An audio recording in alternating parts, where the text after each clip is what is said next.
Hello, hello. We are live on Scrims and we are going to have a matchup between Project Tuesdays versus Metabusters today. It's going to be a really interesting matchup. It's going to be a team that's pretty much at the what we would consider top of the table. Project Tuesdays undefeated so far, going against Metabusters, who do not have a perfectly clean record, but they have shown some resilience in a lot of their games. Notably, I think several of their series they've either been able to take a game or I guess in their one of their series, one of their recent series, they've been able to get a win off.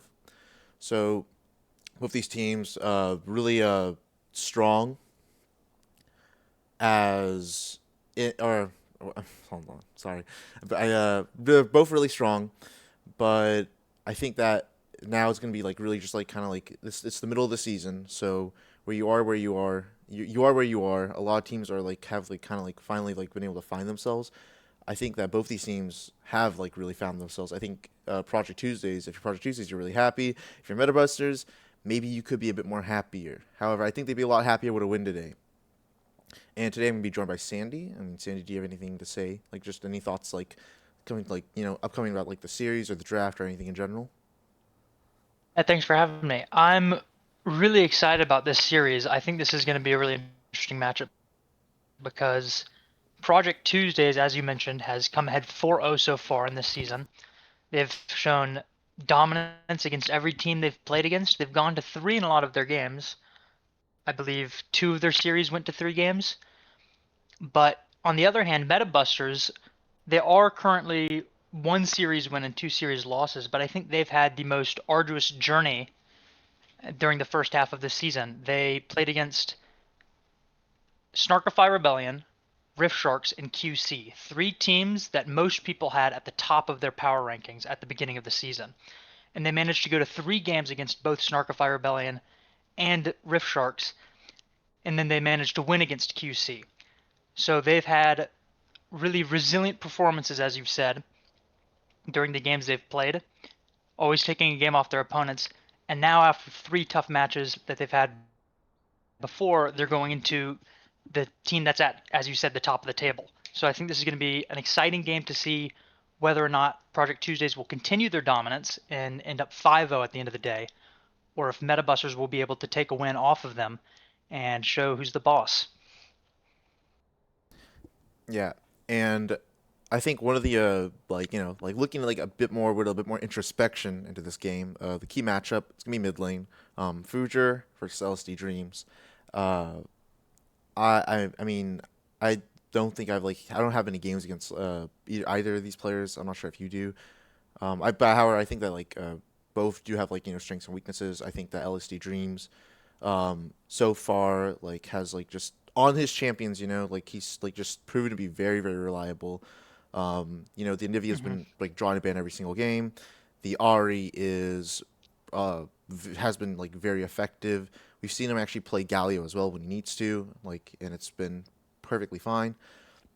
Fujer, on the other hand, it looks like that they have I think that for this series they probably are. It looks like they are going for Fujer um, instead of Ticini. But it is going to be interesting to see like how this actually like plays out because I'm unsure whether or not actually it isn't known. It isn't known yet. I shouldn't say. It isn't known yet whether or not they'll go for Future mid or they'll go for Ticini. But I mean, what are your thoughts on like either like Future or Ticini like matching up against LSD Dreams here? I have only played one game against both of them in my series against Metabusters the first week of the season. I was playing against Snow my first two games, and then Fujer and Snow swapped for game three. And I've only played against LSD Dreams once during Frostbite. So I haven't had that much experience against either of them. I would say so far, I think LSD Dreams has had one of the best mid lane performances this season. Every game, he seems very dominant. Even in their losses, there was an Akali game where he was doing extremely well, but ended up losing because they had I would say, composition issues where they were leaning too heavy into magic damage, let the enemy team itemize against them. On the other hand, I think Fuder, I'm not even sure has been in every game. I know Snow is sometimes playing uh, Fujer and Tusini. They changed their roster a bit, it seems like. They are currently running the roster that I believe they played against QC, your team. Is that correct, Alec? Yeah, that is the correct. It is what they ran against us. So they've gotten a win with this roster before, so I think they'll be able to potentially pull out another series win here. But it'll be a tough match either way. And it looks like that we are going to be going to bans. It looks like that they are just going to be taking away a bit of comfort from the side of Project Tuesdays. Yug taking away his Smolder's Vein, and of course the Anivia ban at the end, just to take that away as well. And they're gonna looks like they're going for a Poppy first pick for Metabusters, and or it looks like okay, looks like Aatrox. It looks like there's just like kind of like feeling it out, what they're gonna pick. And yeah, okay, they are gonna go. Okay, so the Mundo gets locked in. This is looks like it's probably going. Looks like actually, it looks like Future's in the jungle. Actually, my mistake. Actually, looks like that he will be actually, or in that. I'm assuming that actually probably is for Future. I think that he's played this Mundo in the jungle. I mean, it's not very hard to play. It's pretty like honest about what he's gonna do, and it looks like that's gonna be spawned with Yunara, just a very strong champion on this currently like in the current meta. You get a lot of priority from your bot lane, very high DPS in team fights as well, along with like high mobility, like to keep the carry alive. I want to see if they will pair this with a Lulu here, possibly, as that has been the bot lane combo. And it's like no, they're actually going to opt into Diana, interestingly enough. Now, I'm not sure if...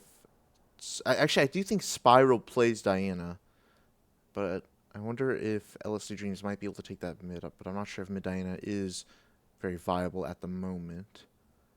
I think Diana mid is playable. I do think the Diana pick coming out this early, I'd much rather it be a flex. I think if they're not able to flex this pick and it's only locked into the jungle, I'm less keen on this pick personally. I do think this was a position where you could just pick the support and have R3 saved for a jungle or a solo lane pick. And Seraphine's going to be picked from Metabusters. And it looks like they'll do Kog'Maw as well. Where do you think these are going, Alec? I think that I mean, well, I mean, I actually do think that, I think it is just, I think it probably is just Seraphine Kog'Maw bot. I mean, Sov like is actually he's pretty good on the Kog'Maw, and I think Jacob has like a pretty decent Seraphine as well. So I think that probably is just locked into bot lane. I don't really see Tassini playing it, and I think that in like going against like someone who's been having like as you said like the best performance like so far this season for a mid laner, I think that it's important that that you give your mid like try to get him a favorable matchup, if not like give him like a much more like comfortable champion like in like the later round to like match against Project Tuesday's team. I agree. Blitzcrank coming out on R3. I think this is a solid pick into the Seraphine Kog'Maw bot lane if that does end up being what it is. I do think though Kog'Maw mid, not the most typical pick, but we do have a resident Kog'Maw mid player in the server in Giraffe. Maybe Fujer got inspired by that and could be taking it in the mid lane himself. It could possibly be taken in the mid lane himself, and they're gonna be taking. It looks like they are just gonna be banning like away the blind double mid laners, as the Aatrox and Renekton from Korn are targeted and taken away. There's the Ahri ban as well. I think locking down a lot of LSD Dreams champs. Yeah, I think at this point in the draft, I think what you should actually do is, I think actually the best thing to do is to unironically just like they already took away like 3 of like his biggest champions. I think you should maybe just drop his pick like even a bit further. Like that way, like you can at least give him like maybe a much more favorable matchup, maybe a counter. Like if he has like something like, in the pot and like waiting in the wings. Actually, they're just gonna go with the blind Akali. Akali, oof. I personally think this is an ambitious Akali pick. I think Akali plays kind of hard into Seraphine comps. They'll be doing a lot of death balling, and they'll all be gaining a lot of EHP no matter who you want to jump on. And those big AoE spells with the ult especially, but also the E, can risk getting you caught, and you can end up dying pretty easily into the Seraphine character. And you also have given up two possible counter picks into you as well. And they picked the Braum. That means I think it is going to be the Seraphine ADC or mid, and the Kog'Maw will possibly be mid as well. Yeah, picking the Braum definitely is a choice. Um, I mean, we did. Yeah, I guess it. I guess it is just gonna be. I guess it is just gonna be Cog or no, it should be. I mean, Yeah, no, either the Kog'Maw or no, the Seraphine the could do Seraphine ADC or mid. ADC mid or mid. I would not be Ah, keen on the Braum Seraphine bot lane. I do now worry about Metabuster's Yeah, team. I think they're a little low on physical damage. They have kind of two beefy frontliners in Mundo and Set that's their primary source of physical damage. Unless this is a Kog'Maw ADC, I think it then really. you'll be able to have strong physical damage. But then the magic damage seems weak. It's going to be a last pick Gangplank from Project Tuesdays into the Set matchup. I believe he can orange the Set ult Uh, and walk away without being hit. yeah, Is an interaction in that I matchup? think that is the interaction. I'm not quite sure. I personally don't play Gangplank, but if it works anything like Rengar's W, which I imagine it does, you can slip out of Set's grasp and sneak right under him. Yeah, I'm trying to find. I'm trying to wrap my head around like how Metabuster's draft I guess plays into Project Tuesday's draft, but it feels like it's not very. I mean, it's definitely it's nice that they have this three frontliners for against Blitzcrank, but it kind of is at the cost of. I feel like if Kog'Maw just at any point just gets dies, which is a very likely scenario. I mean, like they have Yeah, they have two divers, um, two divers. He's gonna take guaranteed damage. He can take or he can not. I shouldn't say guaranteed, but it's very easy for GP to hit champions that are ranged or further away. It's like they're not being careful with their positioning. They have Unara damage to actually deal with the front line specifically in this game. It I does agree. I not. definitely think Kog'Maw's the focus of this game. The Metabuster side will be focusing on protecting the Kog'Maw as it's the main source of damage on their team, and then Project Tuesdays with Akali and Diana will be looking to dive. Blitzcrank can position hook the Kog'Maw out of position potentially. Gangplank barrels are completely horrifying. One of those could blow this guy's head off instantly. So I do think this is going to be a very interesting game. A lot of pressure on Tusini to play this Kog'Maw. Or actually, it looks like some Well, role swaps are happening. yeah, it does look like some. I was I actually, expecting Tusini to be playing ADC, but it looks like Tuna will yeah, be playing that would be Stav. ADC. So Stav looks like Stav probably is going to be playing They're putting Fooder in the ADC. jungle.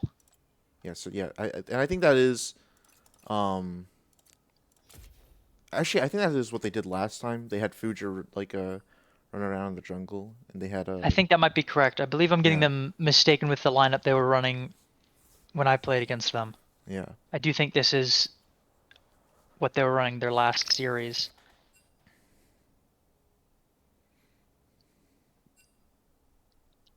Yeah, very interesting. I think Project Tuesdays, there's not one specific character I'm kind of eyeing yet. I think every person on Project Tuesdays can do a lot with a lead and has the potential to break the game open. I think within the bot lane, that will be the lane to look at because of the importance of the Kog'Maw in this game. I think Blitzcrank could find some hooks onto the Kog'Maw or the Seraphine to accelerate their Yunara or their Diane if they come down. Even their Gangplank can influence bot lane with his ult and could potentially get accelerated through bot, which is quite intimidating. I honestly think I probably favor Project Tuesday's draft in this first game, just because I think there's too much pressure riding on one character on the side of Metabusters. Yeah, I think there is a lot of pressure right on the side of Metabusters. Um, it's, I mean, it is just a lot of if this Kog'Maw dies, well then that is kind of the end of your team fight, or like well dies like in like dies I mean like by like gets like picked off like very very early in the team fight. Because if he does Hmm. like take like 2 or 3 people down, like I think it's like it can be completely fine, depending on who they are, of course. Like you do still have like like Set, who is going to be like who's going to have a lot of damage. Seraphine's going to have some damage, and hopefully I'm hoping that we don't. I actually think this is one of those games. Like if the Seraphine is going to be going mid lane, I think this is one of those games where you do not do the Blackfire. What is it called? The Blackfire, the new build where you go Blackfire, Echoes of Helia, and I always forget the name of the crown item, the tier crown I don't item. remember it either. Yeah, but like because of like that has been like the current build people have been going on her to like give just tons of healing to their team while also like keeping like like modicum like amount of damage. But I'm not sure if that you really want to do that this game. I think that maybe it is just time to go Blackfire, Leandries, and then maybe just even like more like either like a zone user or like a decap. Yeah, I do think. Yeah, just quite low damage on Meta Busters. Maybe you'll be surprised by the Seraphine damage if they do end up going a build more towards what you were expecting. I personally have not played with many Seraphines that are building for damage. I usually play with Seraphines that are more the Enchanter style.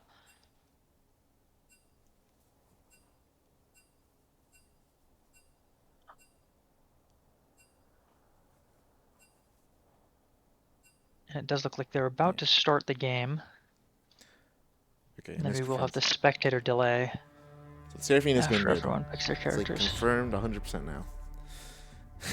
Yeah, I mean, Thankfully, I think that's I think that is the correct choice. definitely the right call. I mean, Oh, oh,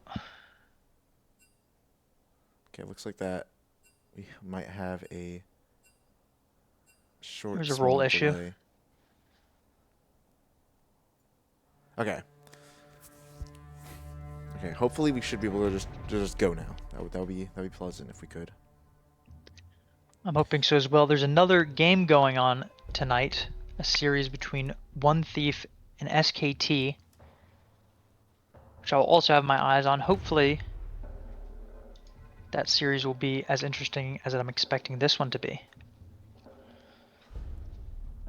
SKT will be looking for their second win. I believe One Thief will also be looking for their second one. I think they've had a worse season than I would have expected from them.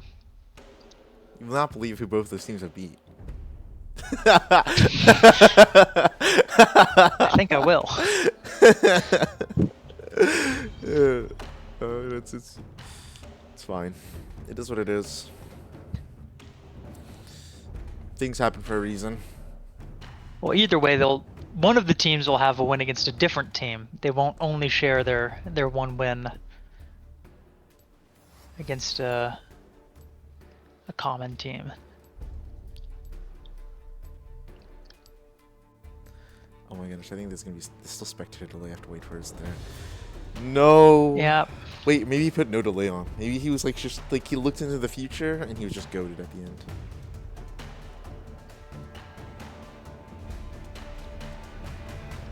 Okay, looks like that.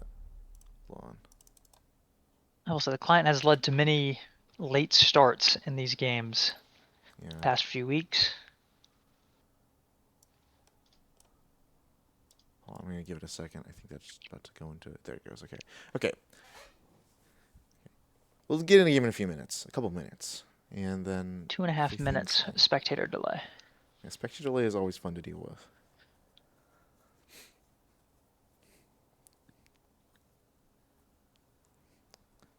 I just think of the world if Riot could just open up the tournament realm. That's all I think of sometimes.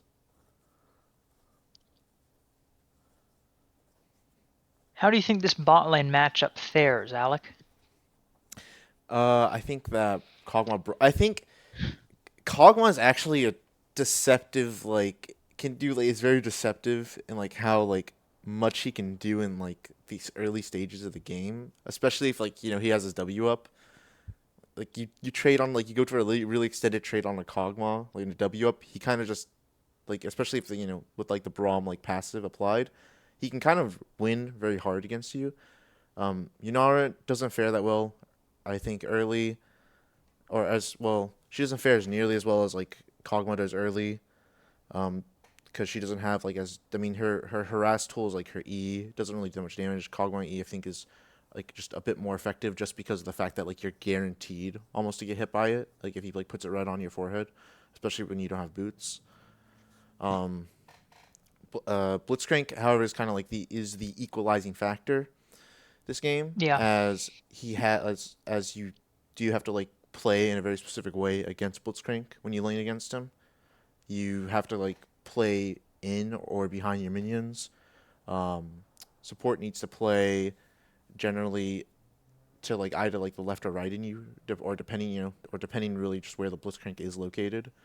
So it can be like it can get a bit dicey if you're not very respectful of the Blitzcrank. You can get pulled, possibly get your sonar burn, or even give over 300 gold to the enemy team, which makes things much more harder. I agree. I do think the Seraphine flexing to mid lane did improve the bot lane matchup. I do think Kog'Maw Seraphine bot, as we previously anticipated, fares worse into the Blitzcrank lane. Instead of having one person who's extremely vulnerable to getting hooked, and then someone that can protect them, it kind of be two people who neither of which really want to get hooked. I think it'd be a pretty good trade at the very least, were Blitzcrank to get hook on Seraphine or Kog'Maw. But Braum might be able to just turn around and hit him, and they can maybe extend the trade, and it might come out winning if Blitzcrank is to hook the Braum. So I'm not exactly sure how this is going to go. I'll be very excited to see it play out. I'm very excited to see how it goes, and it looks like that we will be getting into game within a few seconds. Like, okay.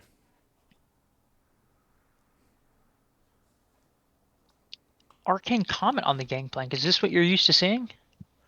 I don't think that I am used to seeing Arcane Comet. I mean, maybe if you get. Actually, I don't actually think Arcane Comet is really good here. I think that you should just probably just take the grass just to make yourself a bit more tankier and like just get free because you do just get free grass procs as GP. Um, I can't remember. They've changed the interaction multiple times, I believe. The Q is considered a ranged auto attack for the purpose of grasp. Is that correct? yes, it is considered a ranged auto attack. So not quite as strong as it used to be back when you would get those melee grasp procs out of range. Yeah, but I do think that just take. I mean, I could see it being good if he's able to like force like Corrin into like a bad like lane position.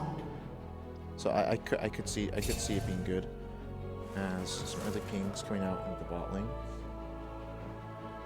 Kali has a very defensive setup herself. D-shield, second wind, TP. I'm imagining Akali's going to be looking to play more for roams and playing for the level 6 timer instead of trying to make anything happen early on in the lane.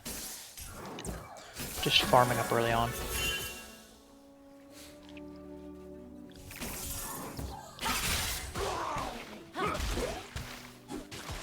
I will say the good thing about Diana jungle is that the clear actually for the champion in the jungle is actually quite nice. I mean, like you start W, you like run to your your raptors, you press W, you auto a couple times with that enhanced auto. It looks like actually there's some early trading here bot side. I don't think it's gonna come of it. But I mean, as I was saying, like Diana, you just run in with your enhanced passive auto along with your like W, you pretty much like instantly kill the raptors. So that was clear a bit like quite swiftly. And your single target damage still isn't that bad. And a hook section come out. Stav's gonna get caught by his flash. Is gonna get burned. Ignite coming down, and it looks like a kill's just gonna going already. I mean, the barrier is burned, but it's not enough. As actually, it's just a kill going on to Yug, and it looks like that Bean's gonna have to run this. Oh, no, should he keep, or he doesn't design well to get himself away. And he just gets taken down. What a great hook! Barely clips the Kog'Maw. Barely. And Braum comes in, tries to save him, but it ends up leading to a double kill happening in the bot lane. This is the opposite of what you want to happen as meta busters. Yeah, this is quite not what you wanted to see for your early game. I mean, it was you pretty much like we talked about, like just positioning like correctly like and just like playing correctly versus the Blitzcrank, but they didn't do that. Got hooked. Flash got burned. Like, but like it didn't really matter. I mean, now like they have like no flash on the Cogbot, and more importantly, they actually kept both flashes from the side of the Project Tuesday's bot lane. Yeah, only having to use their combat summons there just to get as much EHP in that fight as possible. Yunari ends up buying a Cull. Never tell. Near miss on that hook. Again. Looks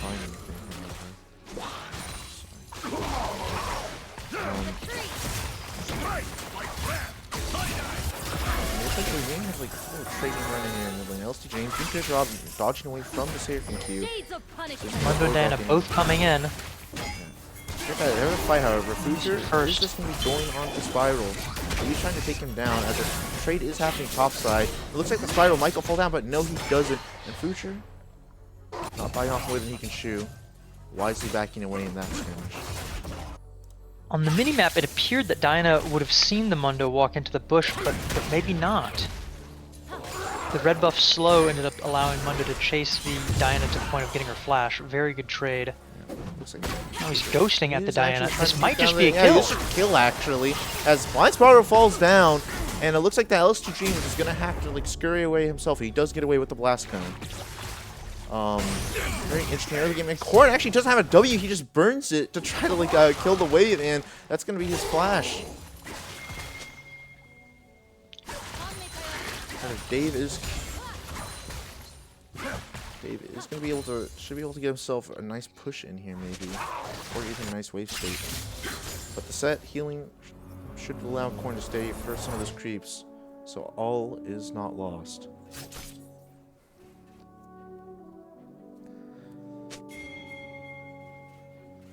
I'd say this is a really interesting choice for Future to invade very aggressively with spies like this.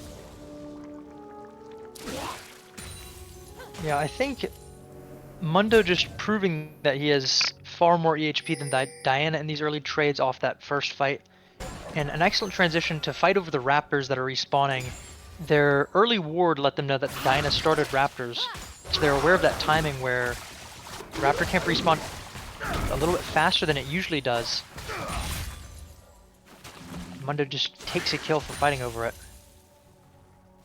Great way to get back into this game. Hopefully Mundo will be able to transition that lead he got and give some of that lead to his Kog'Maw. Hopefully so, as we are going to start digging 6 across the solo lanes.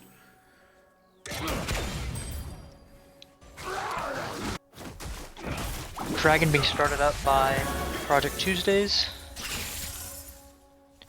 They have priority everywhere. It looks like they'll just get it uncontested. There we go. And there's not much that you really can do. Stav getting his flash burn, and Jacob dying as well. It's not really what you want to see from your bot lane. And it really just makes things so hard for your when you're like a jungler and like one of your lanes like does like end up like falling behind. Like, soon, like, you know, before you can't really contest like, you know, the objectives that you feel like you normally could be able to contest. And so it looks like that Future is trying to get something back though, because he is taking away Blind Spiral's Raptors. Yeah, once again, he's aware of that timing. He saw them cleared for the first time. He was there to clear them the second time, and he's back again for a third time on this Raptor camp. Really great job accelerating your lead as a jungler here. Is 54 CS to 42 in the jungle, as well as a kill lead on the Mundo. Still a 1k lead for Project Tuesdays overall. Most of that is consolidated in the bot lane, but Gangplank also has a slight lead over the set.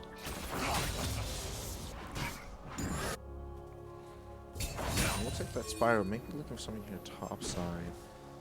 And, no, it looks like he doesn't. Does a smart thing. Just clear your camps. Try to get gold on yourself.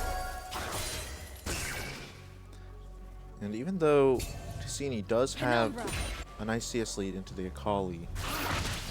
Oh, look, she another hook on the Stav!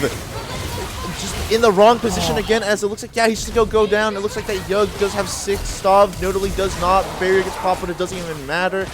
It's double flash forward from the bot left side of Project Tuesdays. They're able to get that kill. And, man, just I think that Jacob was just, I mean, it's kind of on both of them. I mean, Jacob was in the wrong spot and so was Stav, and that's just another hook. A completely free kill. Yeah, I couldn't say exactly what was happening there. It looked like they were going for two different things. Stav was focused on the wave and ends up getting hooked, while Braum looked like he wanted to get a ward off or something. Not sure exactly what. But this gap in the bot lane is widening. Yeah, it is widening. I mean, this is probably going to get more ugly. Yanara notably does have Paul, and she's actually quite ahead already. As yeah, she is already 1.5k gold up. So things might get a bit more hairy here if it's not done about Yanara. This is one of the strongest champions in League of Legends right now. She just gets, you know, scales really well, and ends up just becoming a monster like later in the game, and already has a lead. So that could be quite terrifying if you are a Meta-Master champion. Yeah, she's one of the most marksman-like marksmen, just has 2 steroids and just right-clicks people down. With some 200 years of game design mobility.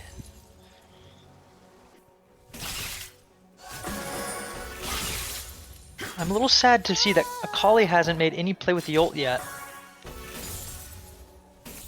It's kind of a shame when you can't get accelerated on this character. At level 6 timing, you're extremely strong and would like to make something out of it. But Akali here is level 8 and still has not used the ult, despite having the alternator spike as well. It looks like they might be going down bot lane. I think he is. He has no flash. I think he's just dead. I mean, Spiral's here as well. LSD Dreams is also just in the vicinity. Not even need it at all. Another kill. I mean, he's just killed going back to his wave. As things go. Barely misses the return kill, and Seraphine ends up TPing down. Things are just going from bad to worse. I mean, Future, hey, Future is getting the Raptors here. You know, hey, he's helping himself. But yeah, I think Future is doing a great job punishing the Diana on this Raptor camp, but at the same time, when you're picking a Kog'Maw like this in volatile lane, you kind of wish, unfortunately Mundo can't really do anything, but you'd wish your jungler would be able to help you out a little bit more. Yeah, and it looks like, interestingly enough, Young's actually going to go for the Bork. I actually wasn't expecting that. I actually thought this was just going to be a Kraken game, but I can kind of like see, like, you know, the idea why you go for it. As it looks like that to see, he's actually going for something here in mid lane, burns the ulti as LC Dreams not really threatened, able to just get away with the E. That was a bit of an ambitious look. You're probably feeling pretty desperate if you're on Metabusters at this point. Maybe Tusini might be in trouble here. Patel actually gonna do the correct thing of just knocking Tusini out first. Tusini doesn't flash actually, and yeah, it looks like just getting taken down with the Akali R1 and Q combo. As Future, he looks like something he can't really do anything at all. He actually popped the Ghost. A lot of interesting choices. I mean, I'm really glad to see that for Project Tuesdays. Akali is now on the board with the kill. This character, when even, can do things if the rest of the game is pretty even, but you can do just monstrous stuff to everybody on the map if you get ahead. This Gunblade item is a little bit too much on this character. Gunblade item is... They have completed it as well. It is quite nice. I mean, you get that Omnivam alongside the scalings, which all of Akali's like damage and abilities do scale off of both AD and AP, so that's also pleasant as well. And you can just slow people with by point and clicking them. Pretty awesome. The ability to just do like 200 damage to somebody point click in the middle of your combo at any point, because it is instant cast point. It's quite strong. And Gangplank has had slow domination in this game in the top lane. 30 CS lead at this point. He's gotten an assist from that mid kill. But Mundo's coming up. Set flashes in. That's a bit dangerous. Showstopper comes out. Yeah, Dave not really able to do anything about that at all. And it's really good punish actually on the side of Future and Corrin. Over It aggression. nearly gets a return kill on the Gangplank, but doesn't end up happening. And I believe, is this a Luden's Echo from Tusini on the Seraphine?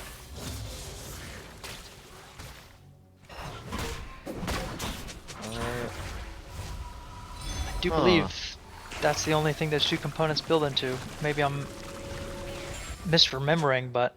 I mean, it could be the alternator. Oh, not the alternator, I'm saying alternator. I mean the actualizer, apologies. Oh, that's maybe aligned with the... Oh no, it is Luden's Echo. Yeah, it's Luden's. I personally am not a big fan of this on a number of characters that I'm seeing it bought on. I think Seraphine probably falls within that category. I think haste is so great on this character. More haste on Seraphine means more rotations, means more double casts from your passive. Luden's Echo, compared to the other Lost Chapter items, only gives 10 haste. He gets hit by the Shuriken, LCG and the Encore comes out, but Absolutely. perfect execution is there, doesn't even need it, just finishes it off with the Q.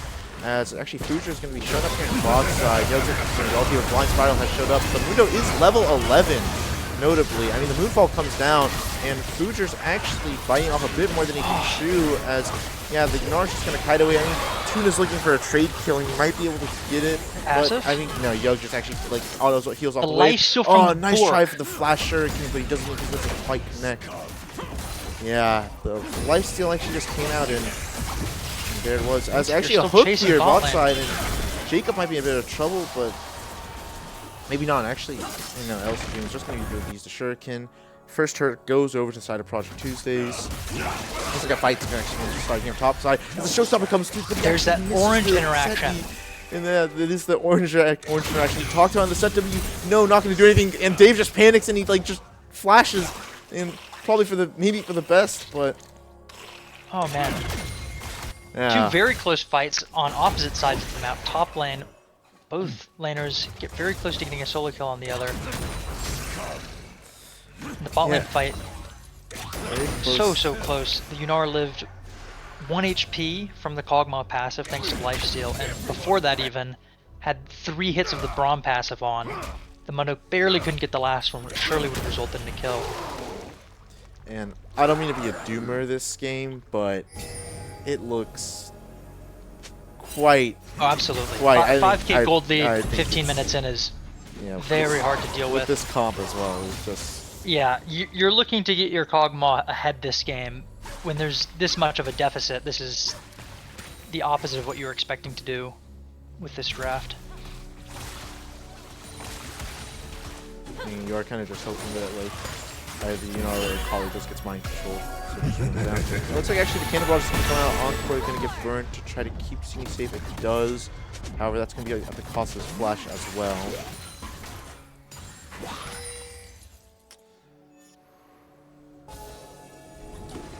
Not quite what you want to see.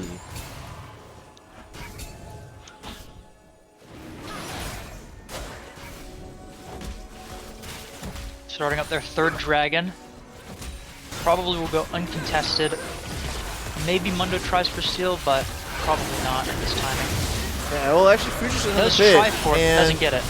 he has ulti, he has Ghost, but he's probably just going to die because Yunar does have Borg, and Blind Spiral is going to be taking a kill there.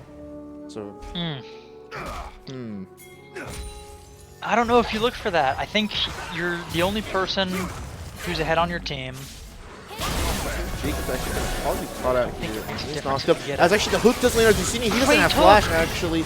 And their Kali R1 is burned. R2, there it is. Perfect execution. Quickly picked up by Patel. And it looks like that Jacob's going to be going down next. I mean, Blind Spiral's in the mix there. And actually 2 kills for Patel. And the hook goes wide, but it doesn't really matter because it looks like that LSD Streams actually gives 2 shutdowns over to Stav. And, I mean, you're probably just happy what with you that. want. Yeah, you're probably happy with that. Metabuster's getting 2 shutdowns exactly where they need to go. The gold lead is about the same as it was 2 minutes ago, but Kog'Maw is now a little bit more back into the game, which is what you need to get some fighting power here. On the other hand, though, Project Tuesdays has picked up their 3rd dragon, putting them at soul point. In 3 minutes, there's going to be Baron spawning, and it's just doomsday when you have to deal with choosing between first Baron and Dragon Soul on the enemy team. It's kind of a losing decision either way. So it'll be interesting to see how that plays out in 3 minutes. I'm not expecting much else to happen until then. I'm not expecting much to happen. I mean, this, even though, yeah, the Cogmont does get some, like, good amount of, like, a really nice amount of, like, chunk of gold into him, I still think the game is very, very difficult. Yeah, I do unfortunately think it's too little too late. I think it is just a bit too difficult to play. I mean, I think it actually is going to require Project Tuesdays messing up a lot to get for the game to get remotely playable on soul point. And Vattel just flashed, he just flashed hooked a minion. I don't think he was, I mean, he saw it, like it was right there. He's had so many great hooks. Yeah. You're allowed a bad hook. Yeah, you're allowed a bad Blitzcrank hook after that many kills generated from your hooks.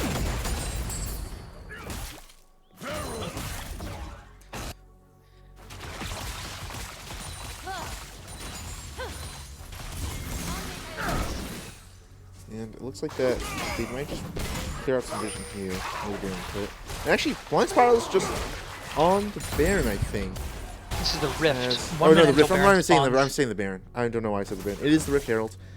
And yeah, it looks like they're just going to be taking that up very shortly. Yeah, if you manage to pick this up, this is once again, you have that same Baron soul timing that I was talking about, but now you also have a Rift pushing down a lane. I think the game is going to be broken open here in 1 minute. They're actually just going to use it immediately.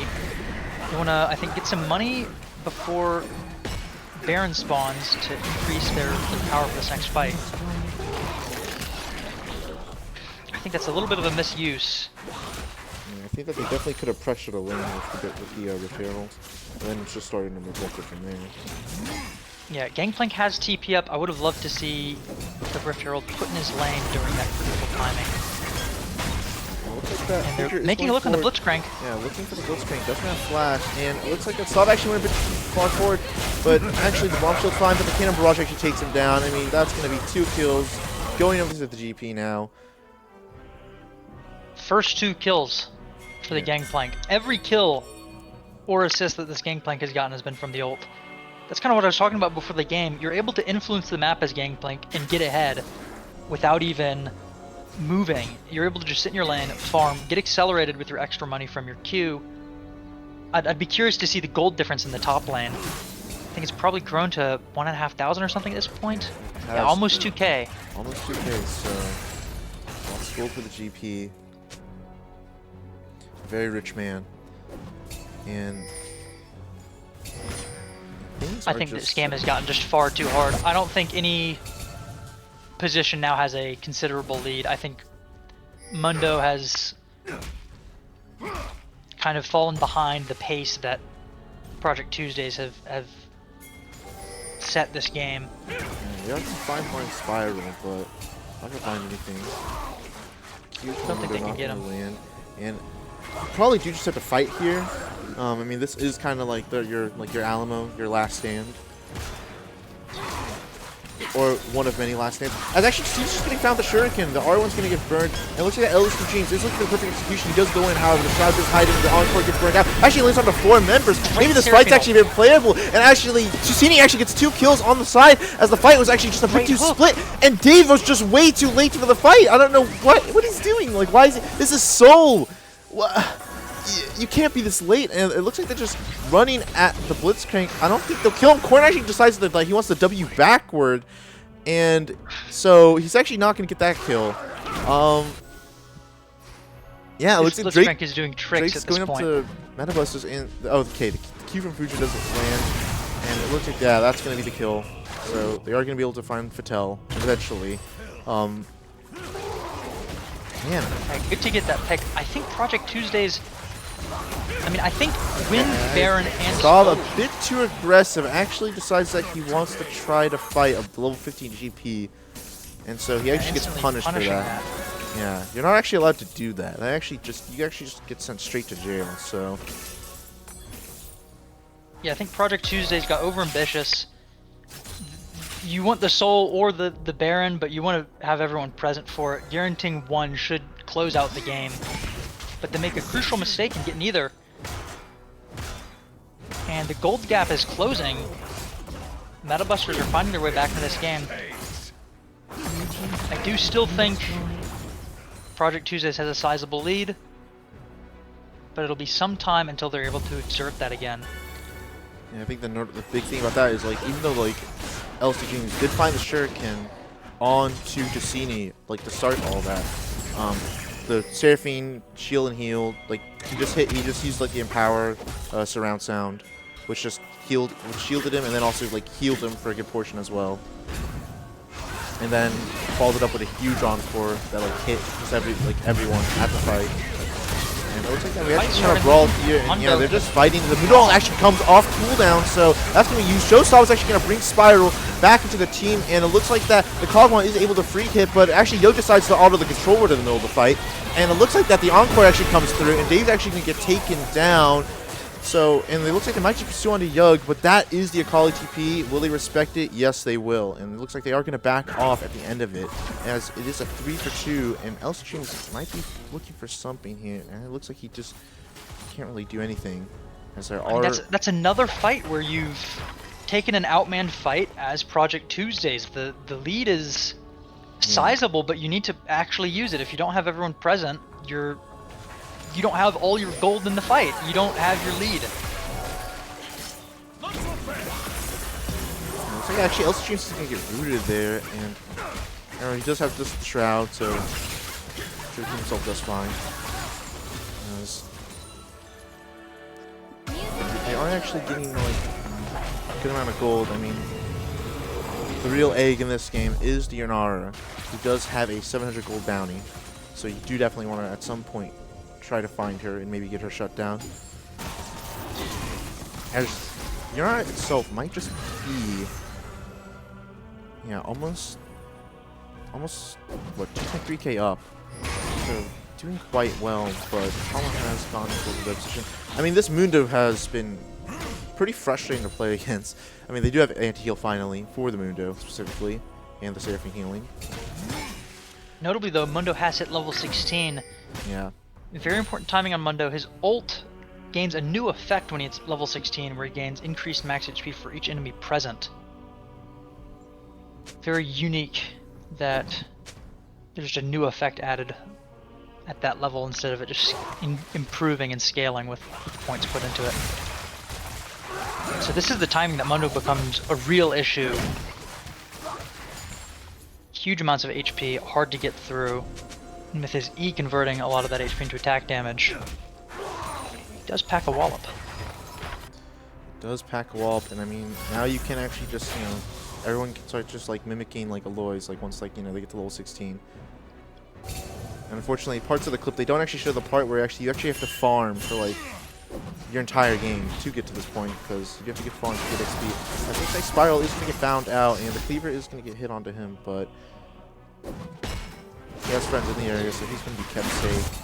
As this Drake is spawning in 30 seconds, and you know, I would like to see them all show up with all their members for this dragon. It looks like yes, they will, with the TP coming through. Yeah, they're finally deciding to go for the 5v5 here, it looks like. Yeah. They just need to get set up properly, clear out some vision, establish their own.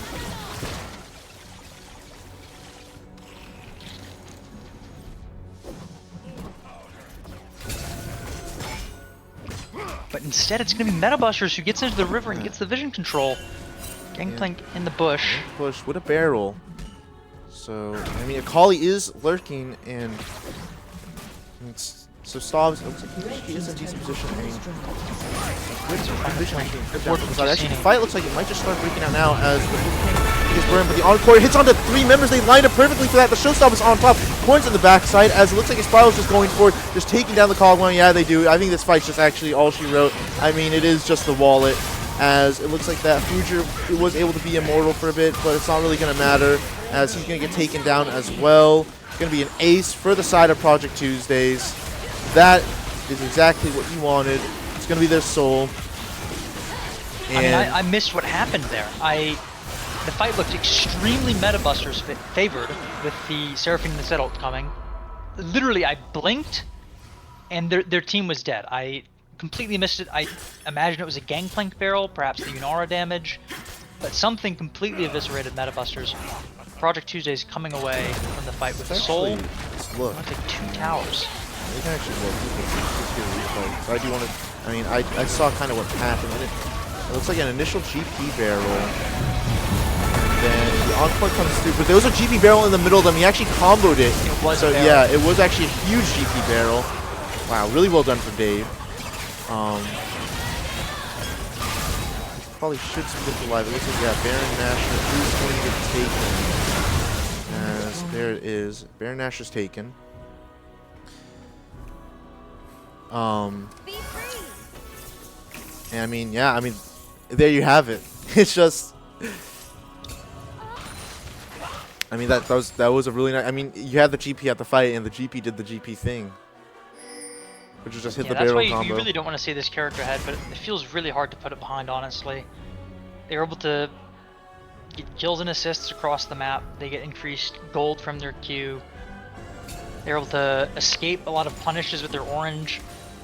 I think this character in the hands of the right player is a menace.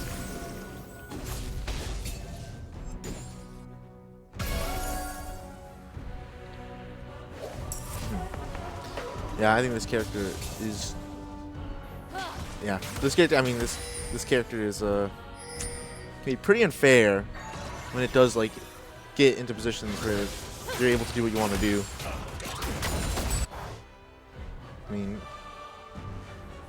increased goal from Carl is pretty nice. And it looks like Jake's gonna get hooked here. Doesn't look like he can really do anything about it. Yeah, he's just dead. I mean, he doesn't really have that many items or like resistances, so not much you can do about that. As Project Tuesdays, nothing but welfare checks for this Braum. Yeah. No random shutdowns. Been behind all game. Just scraping by with passive income. Only 1 item at 30 minutes. Compared to Blitzcrank's 3. That's a huge item lead in the support role, which I feel like you don't typically see. You don't typically see your opponent having 2 more items than you in the support role.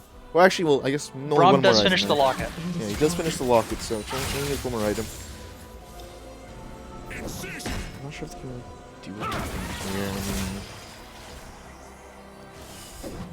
yeah, it's just gonna. Mundo building. Is this? I imagine it's a Randuin's. I think so. Actually, I think it is. I would hope so. Yeah, I would hope so as well. Shinar does a lot of damage, and you probably want to reduce that. And the Gangplank as well. You have 2 Fed members doing crits. Oh yeah. So Randuin's, I mean, already just an overstated item. I think it's like same armor but 200 more HP than Thornmail, and then the effect is great too. I honestly think it's a super slept on item. Yeah, it is 30% reduction from the critical strike damage. That is a lot of damage being reduced. But he has to get there first, which will prove quite hard. On the other side, I think this is a Jack show coming out from the Kog'Maw.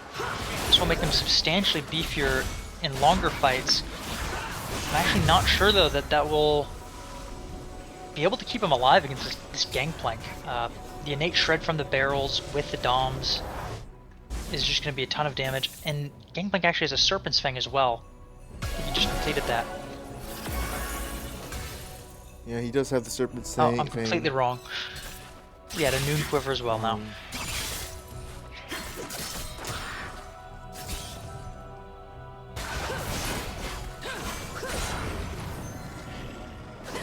not too many shields on the side of Metabusters, but the ones that they have are very important to reduce. Set's W and Seraphine's W, both high impact shields. Yeah. I'm not sure. You really, I don't think you really need to be like playing like this, if you know what I mean. As your Project Tuesdays, I feel like you could just go down a lane and just win. They're doing it very slow and very defensive. I think Yeah. they've probably been burned from their 2 poor fights that they had earlier this game. I do think that there are some crucial item timings that... Oh, it's not the Randuins. I think that's going to be an unending despair for the Mundo then. No, because that takes the Kindle Gem, not the... I have no clue what he's building. Is he building the Jack Show as well? Wait. I think it's yeah, another it's probably Jack just the Show. Jack Show, yeah. And and then there's the damage. I mean, the Randuins probably would have helped there. Oh my word. Why? Well, I mean, he doesn't Yeah, I can't think- afford it yet. But, see here or there. Elsa Dreams looking for a fight under Corn. Corn in a bit of trouble. Elsa Dreams didn't opt into the Shuriken, as he actually does just take half the HP of the set. Yeah, Elder in 5 seconds. I think one way or another, the game is going to be ending very, very soon. LSD Dream's doing a great job pressuring top lane here. While the two teams have a standoff in front of the dragon. Super Minions will be pushing down mid lane for Project Tuesdays. So Metabusters are the one feeling pressured to start a fight.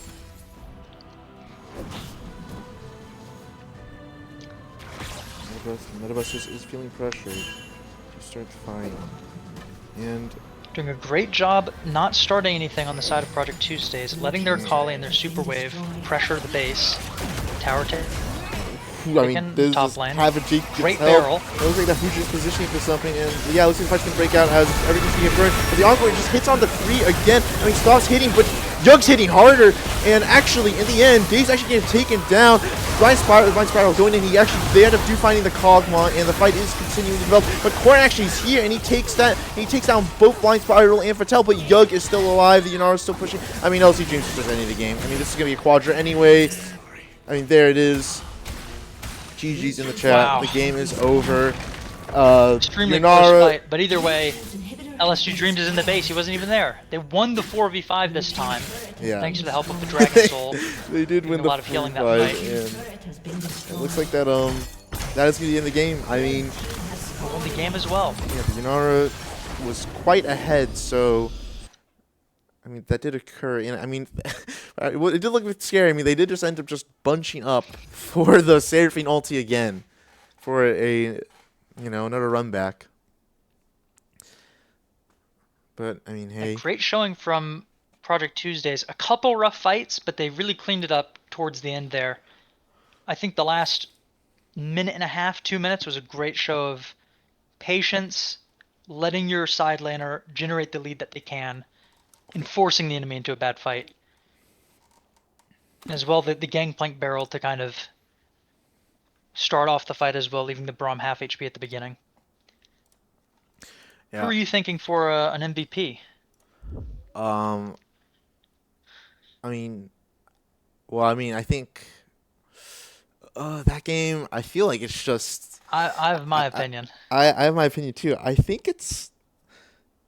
Oh man, I mean, even though Fatel did like just kind of like, I feel like Fatel kind of just let them win the game.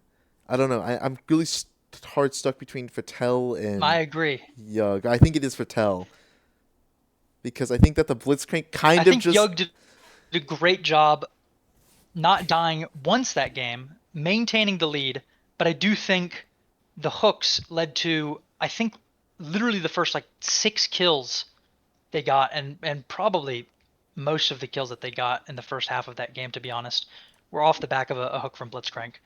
So I'd give the MVP to Fatel. Yeah. Fatal? How is it? I'm not sure what it said. I believe it is. I believe that it is. Hold on, give me one moment. I have to. Whoops. Hold on, give me one moment. I have to just switch the. Yeah, I believe it is. Actually, I don't think it is fatal. I think it is fatal. Shoot, I think it is. It is fatal. It is fatal. Well, anyway, It's fatal, fatal, okay. fatal, fatal's MVP. Sorry about the the mispronunciation. It happens. A Um, great showing from both teams, to be honest. I mean, this game was a great showcase of MetaBuster's resilience. Um, at 15 minutes, I probably wouldn't have believed that the game would have gone on as long as it did, or that there's even a point I honestly thought for a brief moment that MetaBusters was going to win that game, despite the lead that Project Tuesdays had. So excellent kind of ability to stay in the game. I'm hoping they're able to demonstrate that in game 2 and show us a game 3. We didn't talk about it before, but what's your prediction for the series? It's kind of late.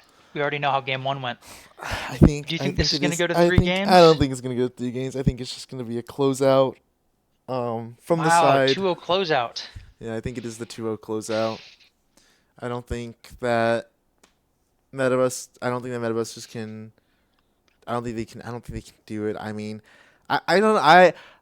I'm very high on this Project Tuesdays team. I think that this team, like, we've heard from Spiral already about it, but they've played together for a very long time. They all kind of just trust each other. Like, they're very used to each other's play styles. They play well together. I think that this is, I think this is the team to beat out of all the I agree. I teams. think they're doing great. I personally think it's going to go to 3, though. I do think it will be Project Tuesdays taking away the win, but I don't know. MetaBusters went to 3 games twice already. They, I think, will keep on the trend of getting a win against tough opponents and demonstrating that resilience. So I think it'll go to 3. I think we're going to see MetaBusters win this game Oh, too. Once again, it's a little bit of a shame that we didn't bring up the predictions before the series start, but yeah, but now like I get to be more right than like more rather than more wrong. So yeah.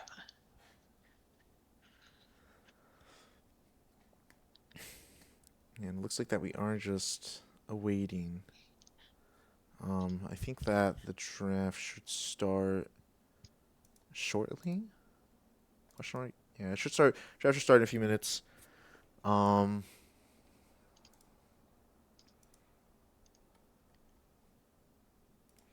Let's see. It's set for yeah, it's set for 1 minute start. will be when it Yeah, 1 minute. starts. So yeah, 1 minute very, very soon. should be when it starts. They hopefully both sides do just ready up. Yeah. I'm curious to see how MetaBusters adapts their draft strategy here. I mean, in the beginning, as I said, I favored Project Tuesday's team because I think it's too much pressure and just importance placed on one player in the Kog'Maw. It allows the enemy team to kind of exploit a vulnerability, which is exactly what I think happened. Yeah, and I think that But they changed actually, their draft yeah, to looks like accommodate for more carries that they actually in are just game going to 2. be targeting the Ari still in its early spot. And if he is, They actually did its second rotation yeah, in the first game, so they're already changing up their bans a bit, yeah, pressuring the bans against LSD a little bit more. They keep the smolder band, so they've decided to leave the vein open. the vein is open now. Meanwhile, same 3 bans from Project Tuesdays.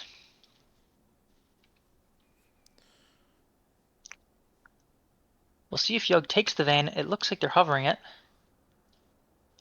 Yeah, and I mean, well, it looks like They just go for the Poppy, Poppy. and this Poppy is actually I think it's very flexible for Project Tuesdays. I know for a fact Dave plays it. I'm pretty sure Blind Spiral plays it, and I think Fatal also plays it as well. That's excellent. Then I think this Poppy character is extremely strong. Shuts down a lot of character, like within the game. poppies can have a dominant performance, but just in the draft, if a poppy comes out early like this, it dissuades you from picking so many characters that otherwise would be comfort. Yeah, And we're gonna look, pick Renekton Renekton. R1 for Meta Busters. That is the Renekton. So they are saying, well, if you do want to put the Poppy in, it's perfectly fine if you put it top because you do have a Renekton to match it. And and it looks like hold on sorry that is not that is Snow is not in the game. I should mention Snow's not in the game. It is Ticini. I don't know quite why it did that. Let me fix that. Just give me one moment. As Sejuani Renekton. This is kind of a classic combo in my mind. The Sejuani has the 4 hits into the stun, and Renekton does 2 or 3, depending on if he has his Fury hits. Meaning only one more hit needs to be done. It's a double stun. Good pairing and very flexible pairing as well. Sejuani can kind of play purely for peel or can play more to dive. Renekton is just a great blind. I'm already liking the Meta Busters draft. Project Tuesdays picks the Trundle. Interesting possible combo going on here where the Trundle creates a pillar for Poppy to push someone into. yeah, pretty interesting It's quite a choice. hard one to pull off though. The Trundle's pillar is very thin wall compared to most. Puts a lot of pressure on them to line it up right. They're gonna pick Sivir. Sivir is going to be taken here. Um, I love this pick. yeah, I think it is. I think it's a pretty good pick. I mean, it's you're relatively safe against Sejuani. You're gonna have that move speed to space against Renekton, and not only that, but it's also just a like nice defensive pick if they do pick anything else that's more aggressive or that's more dive heavy. And we'll see what Already happens. though, it blocks the Sejuani ult. Yeah, ADCs are often the key target to initiate on, and Sivir has protection for the main initiation tool on Metabuster's side. The ult is also excellent for the Trundle, who really needs to get in melee range to get a lot of value out of the kit with the attack damage reduction on the Q and the slow, as well as just beat up whoever you ult. And Metabuster picks Jinx on R3 here. the Jinx. Hmm. I'm not sure about the Jinx here. I don't think it's that good into Sivir even in the lane. I mean, you can kind of just. I mean, then again, Walk through the ADCs. traps, Yeah, right? you can just walk through the traps and heal yourself off the traps technically even. Yeah, I Um, don't play bot lane, so I'm not sure the matchup goes. But just in terms of teams, I think with how bulky Project Tuesday's team has already shown themselves to be, getting that first reset can be hard. You do have a lot of focus though with the Renekton and Sejuani. So I do think this Jinx pick can work. I think I'll have to see how the rest of the draft shakes out to see how it really fits in with the team. yeah, I'm But hoping I can that see what they're going for, and I'm liking it so far. Metabusters the rounds out their draft in a more concrete way. I have some concerns so far. I mean, like they just like Project Tuesdays just has 3 champions that just match either decently or very well into Metabusters champions so far. I mean, but like Sejuani interact and dashes can be blocked by Poppy W. Um, so Trundle like is really good into Sejuani for Trundle obvious countering yeah Sejuani is a classic Sejuani. combo. Sivert's pretty good into Jinx. It looks like they're just going to be taking away supports Two from Enchanter Jacob. bands Yeah, from Project Tuesdays. Two and mid bands for Metabusters. Does LST Dreams play Rise? I don't believe I've seen yeah. There's Rise the Lulu. picked, and they There's go the for the Lulu. Lulu. Yeah, they go for the Lulu. So there's the That Enchanter. to me seems like it would have been the premium Enchanter in my mind with the Jinx. Yeah, so You it's have just the knock up in case the Poppy or the Trundle goes melee range. Polymorph to potentially help catch someone out and get a reset. I think this is a great pick here, and you're saving the mid lane pick for counter. I want to see something blindable of Victor and Cassiopeia. Orianna maybe, but they go for the Cassiopeia. I don't know if I like that. I think you're going to get outranged by the Jinx. Yeah, I think you are gonna get It's good into outranged hitting by the the Renekton. Maybe Jinx. this is a Cassiopeia top. Maybe. Could be Poppy support I don't Trundle, think it is. Cassiopeia top? I don't think it is the. Well, it's yet to be seen. We'll see what they do try to pick for their final pick here for the side of Project Tuesdays. And okay, they're gonna go It's Alistair. Alistar. So it is gonna be Poppy top. I think this is Poppy top. Could be Trundle top as It well. could be, I'm not sure. but I think that Dave It is could known go for either playing way. I'm it. not sure how the matchup looks into Renekton for those. I know Trundle is great into the Sejuani, but I imagine Poppy holds up fine into the Sejuani during laning phase as well. Yeah. You do kind of, I think, want the Trundle in fights though, which will happen more often Can't you if see me he's in the play Victor? jungle. Is the question of the day. Okay, no, it's gonna go into Kale. Kale. Kale into Cassiopeia. I mean, Oh man. that's a very interesting pick into Cassiopeia. I'm not sure if anyone would really like that pick. I sure Bold. I don't. mean, I, I it'll mean, it'll work out great if it works out. I think. Yeah. I mean, whew. that's a pretty rough lane to play. Um, Yeah. Kale having lowest magic resist in the game versus Cassiopeia probably has the highest early magic damage in the game, tied with like Rumble yeah, and not only or that, but something. the Cassiopeia also, You might just get. Oh, if the Cassiopeia just hits Q, which is a very realistic chance of happening, you do just lose a bunch of your HP, and because you are, it's gonna be pre-6 like most of the time, and that does Cassiopeia does like look for those very aggressive trades. Um, you're not gonna be able to deal with it or trade back because you don't have the range basically. yeah. You're going down a lot of CS guaranteed. I think the upside though is Kale will probably be benefiting a lot from the kind of roster that they have. You have the Trundle will ult somebody. Kale can protect them with the ult. Kale is kind of the secondary carry they were looking for if it comes online. I do think it's greedy, but I think this could pay off really well if it gets to that point. Um, really interesting mid picks here. I was expecting neither of these. I'm interested in the summer spell choices that they'll take. Yeah. I do imagine that Cassiopeia will be on the Ghost.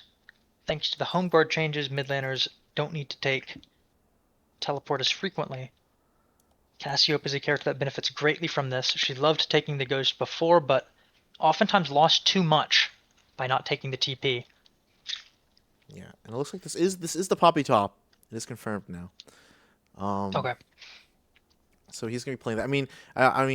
I actually think my opinion on that is actually I think that Poppy top into Renekton is not as good or like not as like insane as like you think it is. Like sure you stop like Renekton's like dash, but Seems fine to me. yeah, but the thing is like Renekton just also can just hit you anyway with like auto Q auto and like W as well, um,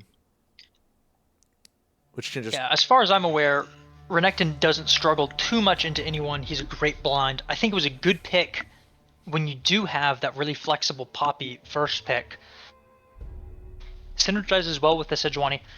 I mean, honestly, Metabusters, I love their draft.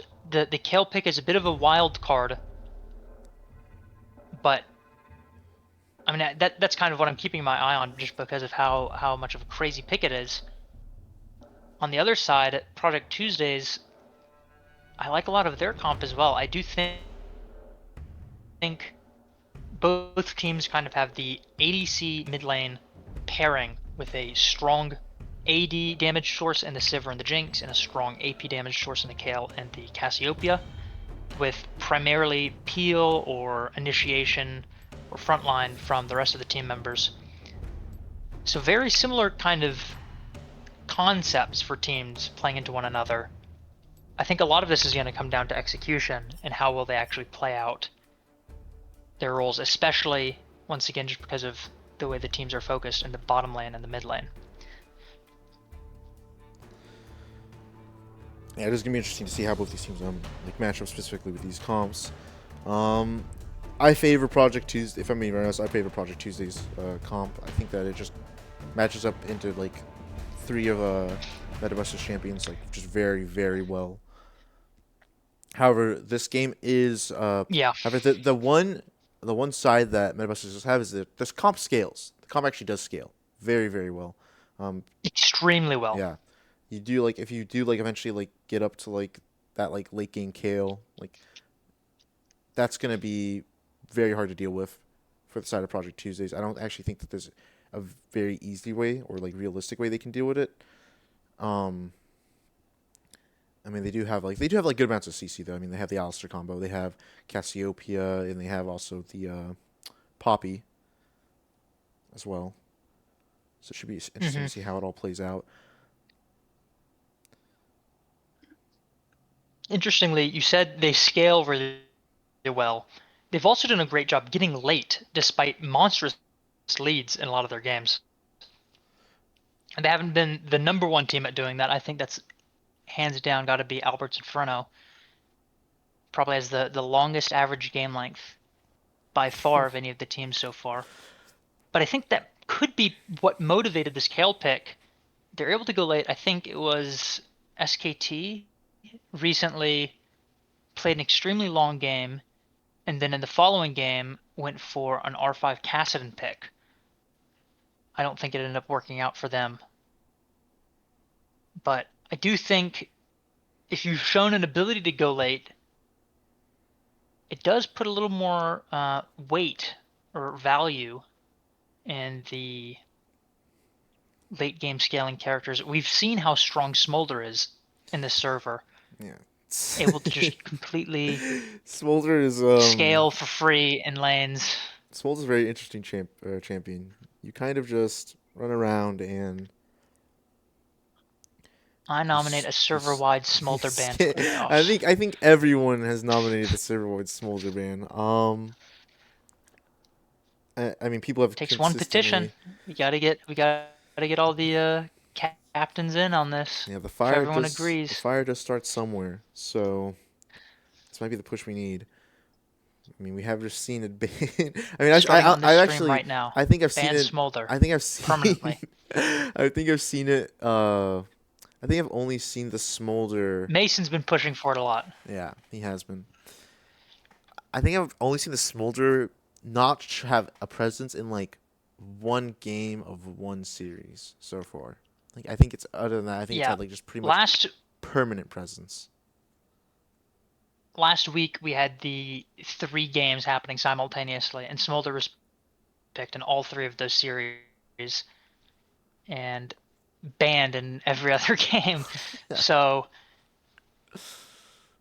probably approaching 100% presence. I mean, I think it's very close to 100% presence. Smolder is banned out in this game as well. We'll see if the Kale is able to put on a performance similar to what Smolder's been doing. Let's see these setups. Aftershock on the Sejuani. This is a typical rune that you take, but is punished very hard by the Trundle. Oftentimes Sejuani players will opt for Phase Rush in this matchup to have less resistances to be shredded by the Trundle ult and to potentially escape after getting caught out.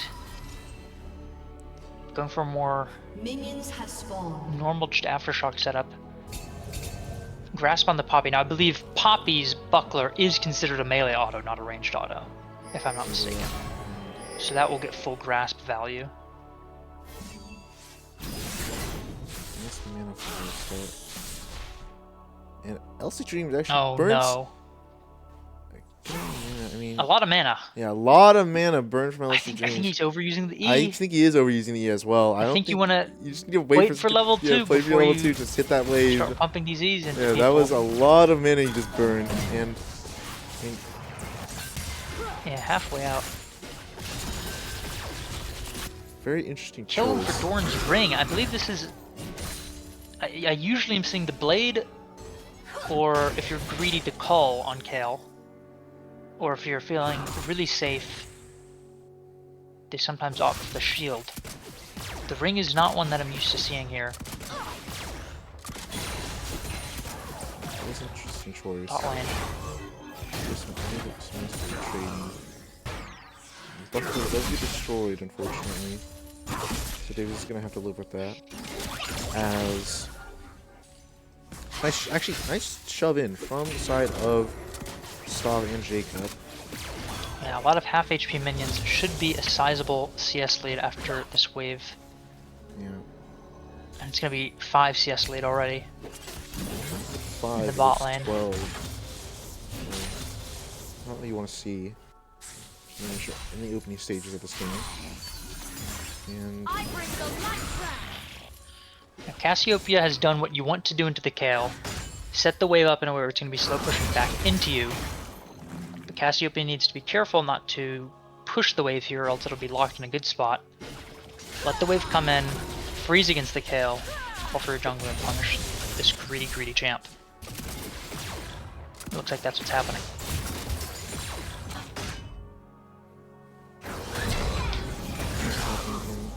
Corn looks for the stun, doesn't find it. As we're talking about how difficult this match may be, and Cassini. I know we were talking about how even this matchup Yeah, can be, but it looks like not. Or we were talking about how presumably hard the matchup was.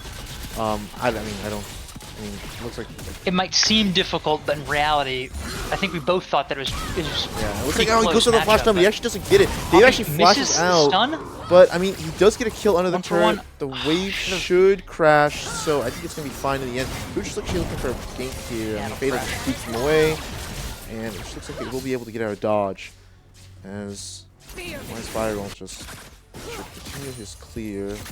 Looks like he will be able to get a Nearly got the connection on that tower, which I think would have led to just being a clean 1-0.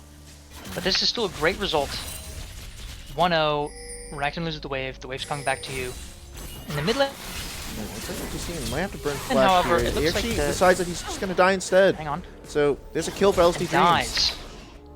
There is just a kill there. I mean, oh, it looks like combo actually coming in for Fatal, and it looks like the flash is stun, but Tune actually just flashes away, as I think Yoke just walked into the traps there. The root connected.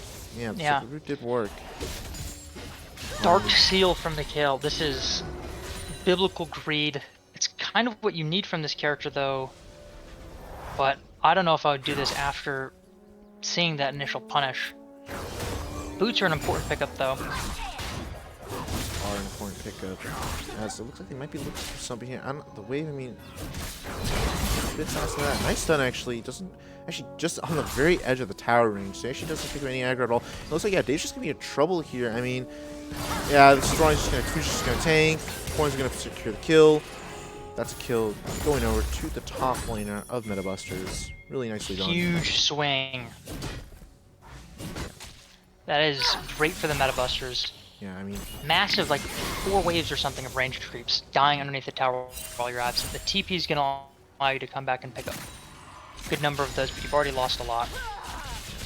Really, Renekton has really received nice a second kill. I do think if both people get higher income, how do you think this matchup changes? the matchup may Do change you right think- now as Corn's actually dashing in, but he's just gonna dash in and get himself stunned against the wall. And oh, the mouse. I mean, there's pause for like a second, but that's what it is. Yeah. Well, you know, things happen. You get a bit too aggressive, and that did seem to occur there. Corn just dashed in, got completely punished for it. As, hold on, I think. Yeah, top lane would have just been over had he killed the Poppy once again there. But ends up getting punished, rightfully so. I think that, So it looks like that R is back. yeah, that delay might have been due to the pause, that it looked like it skipped Yeah. over. Looks like it did just skip over.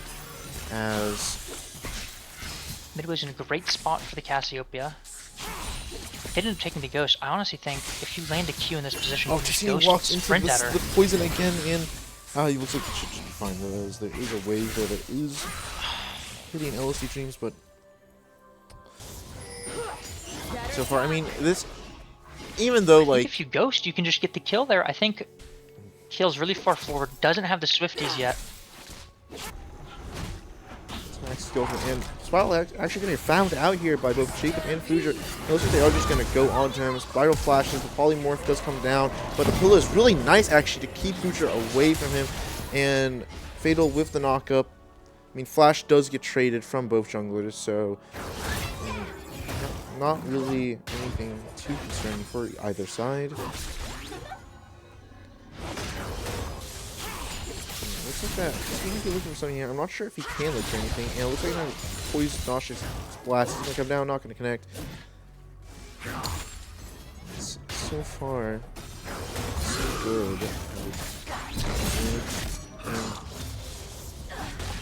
And, you know, I actually do think that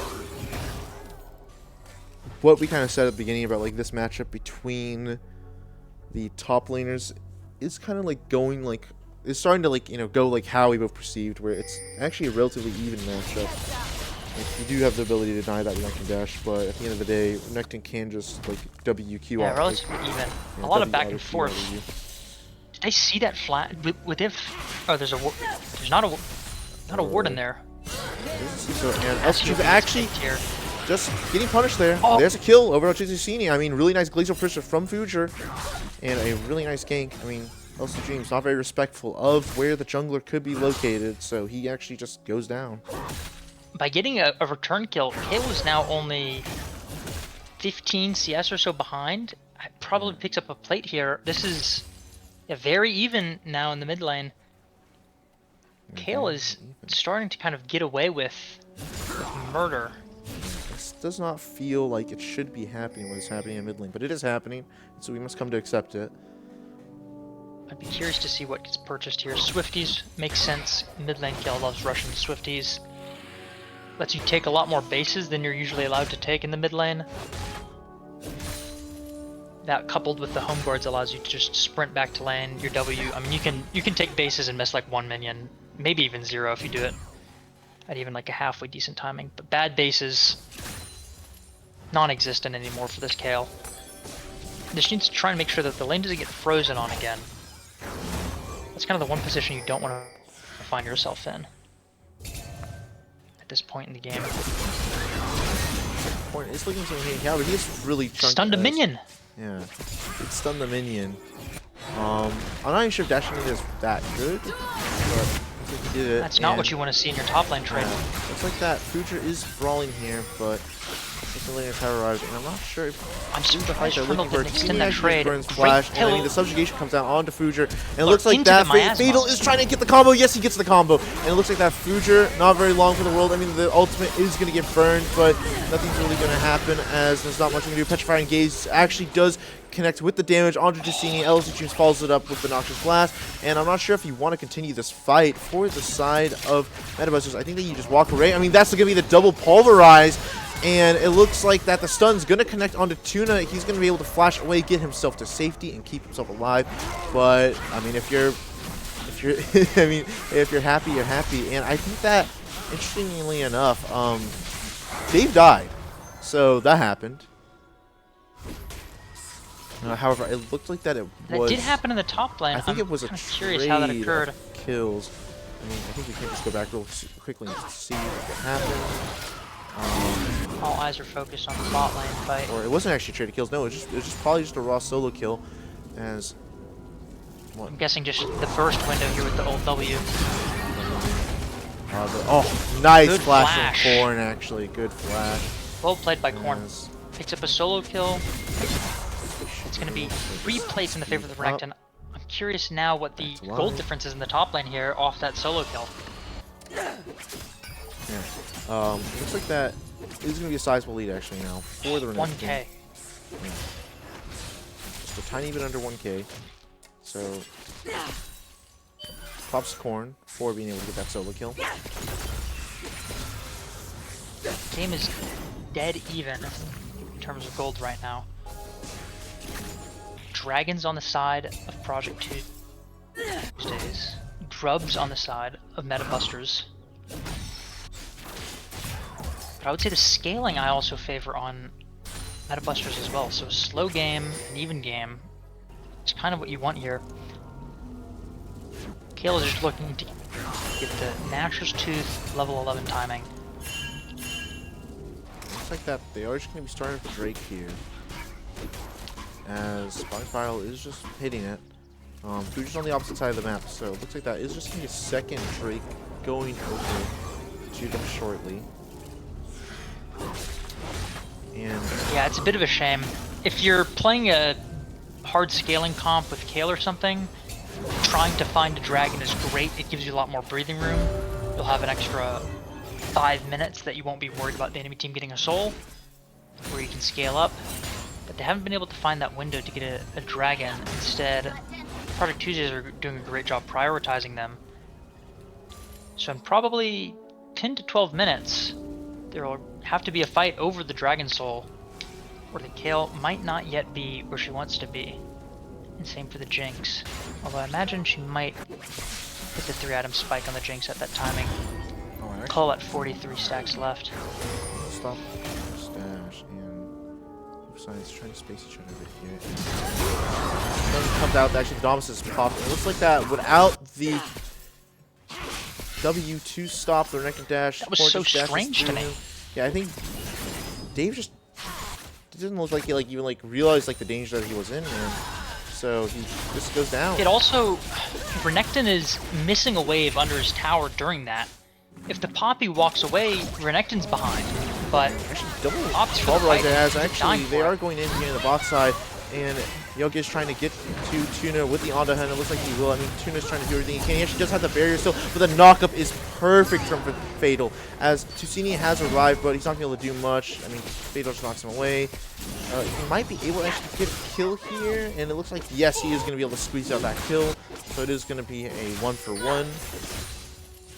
But There'll also probably be some platings for the Kale here. I mean, this Kale is getting a lot of money. a lot of money. Actually, One solo but play. it looks like that he actually is just going to be looking One for for the Yug. kill. Yug just overstaying, as the Kale does have the... Oh, and he actually gets taken. He actually just traded kills. Even with the Kale ult, keeping himself alive, he actually goes down. As... Look at that, a fight might start here on the top side. I'm not sure if this is really what you want to look for. The rocket goes a bit too far wide to the right, and LSD Dream should be heading on his way here, but Dave actually just dies before he even gets here, and Korn might be in a bit of trouble as the Cassiopeia is ghosting forward and moving up. Fruger is getting taken down by LSD Dreams. I'm not sure if Korn's on the right side of things here, and I'm not sure if he even realizes it yet, but now he does. And so he's actually just going to be running himself away, trying to eat some fruits, but I'm not sure if it's going to really matter. And actually, really nice dodge from the Noxious Blast. Petrifying Gaze does land, but the CC isn't really chained that well, and he is stunned, but he actually is still grounded at the end of the day. He should be going down. I mean, nice try from Korn. Actually, no, he stays alive. Don is still popped. Maybe he gets a kill Spiral. Maybe he just gets out. Maybe he's on a rampage, and Korn, what the hell? He gets two. He gets another, and that's a kill for Jacob. What? Oh my gosh. Wow. Korn is putting up the performance of his life right now. This is... What? I mean 7 and 2 on the Renekton, 3 plates I believe, 20 CS lead. It's actually 4 plates. Project Tuesdays keeps opting into fights on that side of the map, trying to contest the Renekton instead of spending resources in the bottom lane to try and generate more of a lead for Sivir. I think that's proving to be a bit of a mistake. This Renekton is just taking the game into his own hands. He'll be able to provide kill with so much time to scale. So much time to scale. I mean, Kale has the Nash Attitude, has the Swift March, getting very close to level 11 I imagine. He actually does knock it away, but Korn able to get the turret. Actually, Korn doesn't actually get knocked that far away. I'm not sure if Dave realizes it, and now Dave does, and Korn's actually just going to be barreling down. The Dominus is popped. I mean, Dave is flashing away, but Korn has flash to follow. Dash, slice and dice, scope it 2 times. There's the W, and that is going to be the end of Dave, and from another kill. 8 and 2 now on this Renekton. And I honestly don't know if that's that bad for Project Tuesdays. I think getting the Renekton flash, you do die for it and lose your own flash. But that's a vulnerability. Dragon's going to be spawning very soon. Renekton won't have flash for it. That means your Cassiopeia and your Sivir are a lot more safe than they ordinarily would be in this upcoming fight. If they can get this next Dragon, because Renekton has no flash, that'd be honestly a good result. But we'll see if that ends up happening. Kale looks like they're going to be taking over the top lane, letting Renekton move into this fight. Kale is TP ready if needed, but I think would rather just sit here and scale. But then again, they do need to get one dragon here on the side of Metabusters.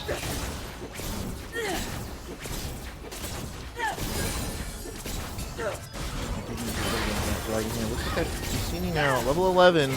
Dave might be biting off a bit more than he can chew. It looks like Cassini's actually going to flash forward, and that's actually another flash burn, but Spiral and Fatal are here. I mean, Cassini going for another play, and yeah, it looks like that he realizes that things are not going to go his way for much longer.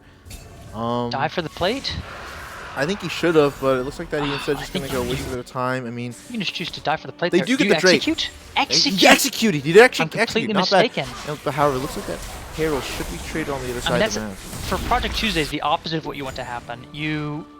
I was just talking about how the 1-for-1 on the flash could lead to you generating a lead because Renekton's flash at this point is more valuable, but instead Kale comes, exploits the fact that Poppy has no flash to get a solo kill, and generate a little bit more of a lead. I mean, I think this game state is so heavily favored for Metabusters. I don't want to caster curse it, but I feel like it'd be hard to come back from this point on the side of Project Tuesdays. Yeah, I think that they have dug themselves in a hole here. I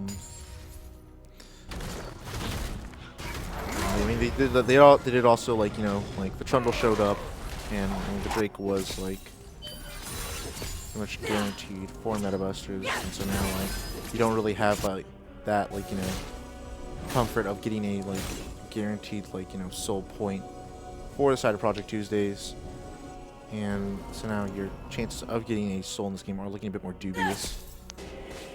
But now this Kale is in the side lane, and Fuja actually has found LSD Dreams, and the Petrine Gaze does come out. He should be able to get himself to safety with the Ghost, and Cassini is actually fighting the melee, the Poppy at melee range, which is not really what you want to do. I mean, and there's the chomp from Blind Spiral to finish Cassini off.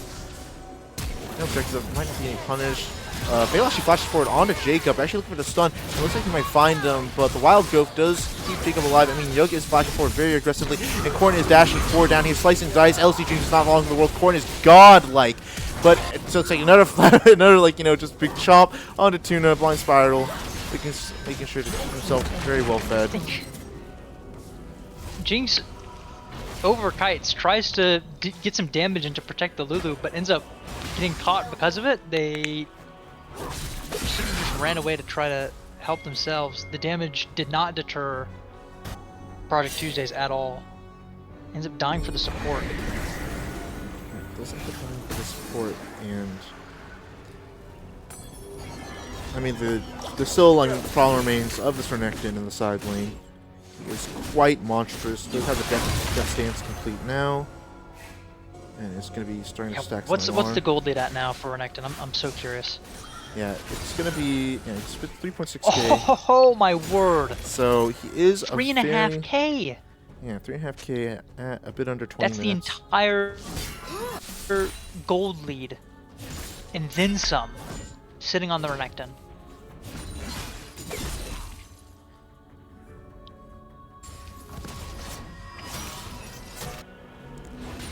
Kale has Dusk and Dawn queued up, it looks like. Blasting Wand and Dagger. Interesting choice of components in my opinion. There's actually the Poppy flash stun, and yeah, Cassini's just dead, so you can have that. But now it looks like that Baron might just, I mean, Baron is spawning in a few seconds, but I'm not sure if it is an angle. I mean, the Cassiopeia is bot side, along with the Renekton. Renekton does have the TP, Cassiopeia notably does not. However, they do get a top tier 1 out of it, so it's quite favorable towards them.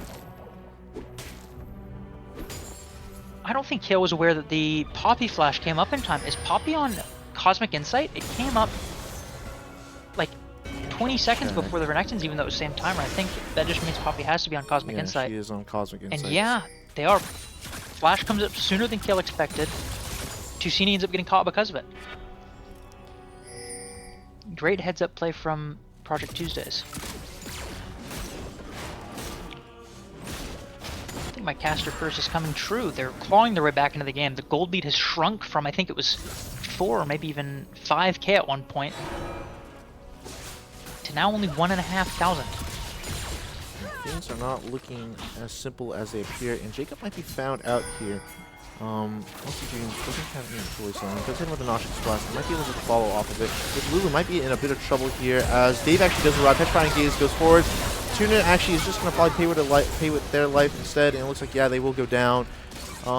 Good response from the side of Project Tuesdays and be proactive as another stun is actually found as they looks like they are just going to take down Future, and maybe they do, but Corrin actually is behind them all as Tusini is trying to kite this out to aggressively. Actually, the stun lands onto LSD Dreams, a beautiful glacial prison from the side of Future. It looks like they're just dashing through. It's going to be a triple kill for Tusini, and it looks like, yeah, he flashes into the knockup, but I'm not sure if it's going to matter because Corrin can just continue to dash forward. But, I mean, there it is, and it looks like nothing else will come of that. Triple kill for Kale. I mean, this is...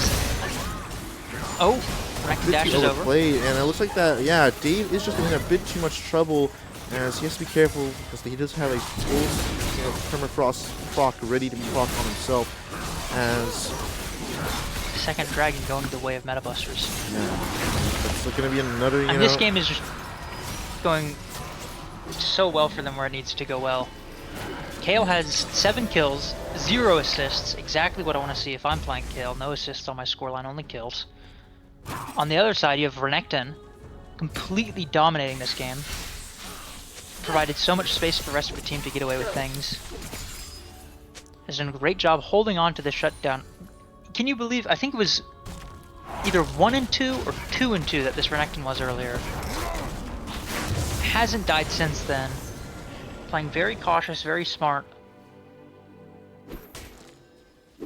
Not giving away this 1k shutdown that could completely put somebody on Project Tuesday back into the game. Hopefully it does put somebody back in the game. I mean, that glacial prison from Sejuani landing like in the I think Cassie was just in the middle of her team and it just somehow just landed right onto her, and she was already chunked. So it was so great. Yeah, I mean, it's just a really easy kill. It's a really nice job from Future. I mean, also good job from Corrin just coming around for the flank, and a really nice turn from the side of Meta Busters to be able to extend their lead and make this game just even moderately more difficult. Yeah, and I'm getting real worried right now if I'm playing on Project Tuesdays. Yeah, and it will get to a point where the gold isn't going to even matter because the champions from the side of Meta Busters, most notably the Kale, are just going to be so powerful. I think that's just going to be, it's going to be very, very difficult for Project Tuesdays to try to play any of these fights. I agree. Starting the Baron, I was not expecting this. Yeah, actually just the Baron start. This is a really interesting timing. Yeah, I mean, the Kale doesn't have TP. I mean, Cassie can't cross. Actually, I would not be trying to make a play right now. I'd want my Kale to scale up. I was actually going to mention, in 3 minutes, the Dragon will be alive. Baron and Dragon up on both sides. Both sides have the damage to burst down Baron. Yeah, okay, fight here. The Noxious Splash actually goes wide, and the Miasma gets burned, and LC Jr. actually is going to have to scurry himself away. I mean, I'm not sure if he actually knows the kill's actually coming up from behind him. Actually, nice Petrifying Gaze, though, to actually stun Tusini, and he actually pops the Ghost. It looks like that the Lizard, I mean, or not the Lizard, but the Snake, so to speak, will be able to get someone away. Blind Spiral, getting the shutdown onto Tusini. Great punish from the side of Project Tuesdays. You could see Tusini did a back step, expecting the Cassiopeia ult to come through, but turned back around just a hair too early. Tried to get one more auto in before the Cassiopeia ult and gets punished for it. That's not what you want to see. Dragon up in 2 minutes. Both teams would rather have this Baron, I think. And Meta Busters would be happy if nothing happens. Might be in trouble. I'm not sure if they ignore both objectives. Yeah, it's they don't go for anything there. It's likely not going to happen. Kill quite close to this route on Spike with the level 16 coming in too. They're about to be a monster. The clock has started and it does not have long on it. Dashes, yeah. I mean, the big thing about the Renekton, I think, against Poppy W is that you use your first dash and maybe get stunned or something, but you still have your your second dash and you still keep it. You still have that second dash, especially if it is powered. Is that how the interaction goes? Does the Poppy yeah, I believe the Renekton W not cancel the first dash before it gives the second one? Because you do need to dash through something to get the second dash. But I'm not sure because I'm not sure. I think that. I mean, if were to be on top of the Poppy, how would it go? It is the empowered dash, right? So you would think that you would get the second part of your empowerment. But it does just go on. I'm not exactly sure how the interaction works.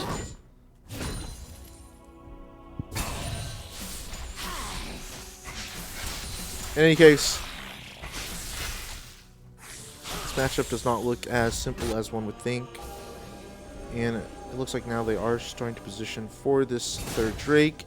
It is going to be a third Mountain Soul. And if you are the Sejuani, you are very excited to get a third Mountain Soul. It's going to be just a tiny bit more percent MR and magic resistance. Could you check the Kale's XP here? Level 15, I need to see how close to I level might be breaking 16. out as Fatal actually does go in, and yeah, it looks like it's just gonna pillar, just like kind of poking and prodding, and we can actually see the Kale, and she is getting somewhat close 2/3 it looks to like. her spike. As They can get this dragon before, that's great, but I do think this is kind of a focal point. If you lose this fight, you may give up. LSD Dreams is on the flank, and have. the TP is coming in through the corner, but it looks like they actually are just gonna give the Drake. I think they actually could have. I mean, it was kind of weird. They respect the Renekton TP so much.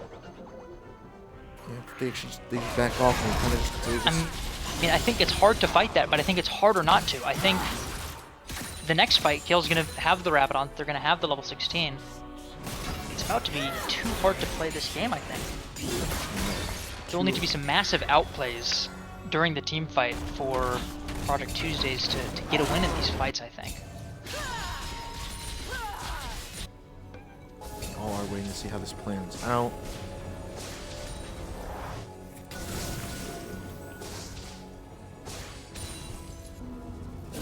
Project Tuesdays. We're going to see what happens. As we're not able to get that Drake. I mean, at this point, I think that you just need to, like, push the waves. In fact, I would recommend pushing the waves. I was in Metabuster's ear, but I'm not. As I'll say they will miss a couple minions in the mid wave. But I think that just at this point, you push these waves, try to get like more vision in the enemy through side jungle, so that you can maybe look to set up for a Baron. Looks like that Blind Spiral might just be looking for Dusini. It looks like he has found him, as Dusini has also found Blind Spiral notably. And this kill is level 16, and the ulti is getting down, and Spiral is just going to go down, so it's going to be a trade of kills. But Dusini actually just flashes out on the end of it, because Dave actually doesn't quite have the damage that he doesn't get him, or I'm not sure if the Poppy like second part of the Q did hit. I think it did, but I just think he was missing a bit of damage. And so very unfortunate for the side. Kale barely reaches, killing the Trundle. I actually think if you're Kale, you tank to death. I think your flash matters more than your life here. No jungler on the enemy team. I don't think they can really threaten the Baron.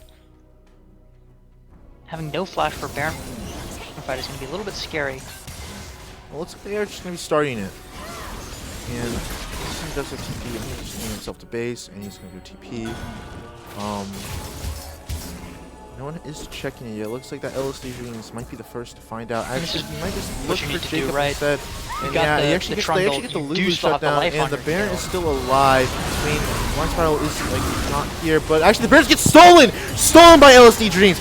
And it looks like that the fight's actually going to be breaking out as everything's happening. Corn's actually so low already, but he actually dashes out with the kill ult on top of him. So that's actually just going to be completely, the value of that's completely lost. And it looks like that Toon is trying to kite back, trying to do what he can. And maybe they can do something. And yes, Dusini actually gets two. He cleaves both LSD Dreams and Dave's off of Summoner's Rift. And it looks like that Toon is actually going to be getting a reset and trying to chase Spiral. He actually does connect with the W. And it looks like that he might be trying to take down Spiral. And Dusini living on a blinking health bar. Spiral should be able to get himself to safety. But the Baron stolen by LSD Dreams, notably. I mean, how do you even let that happen, though?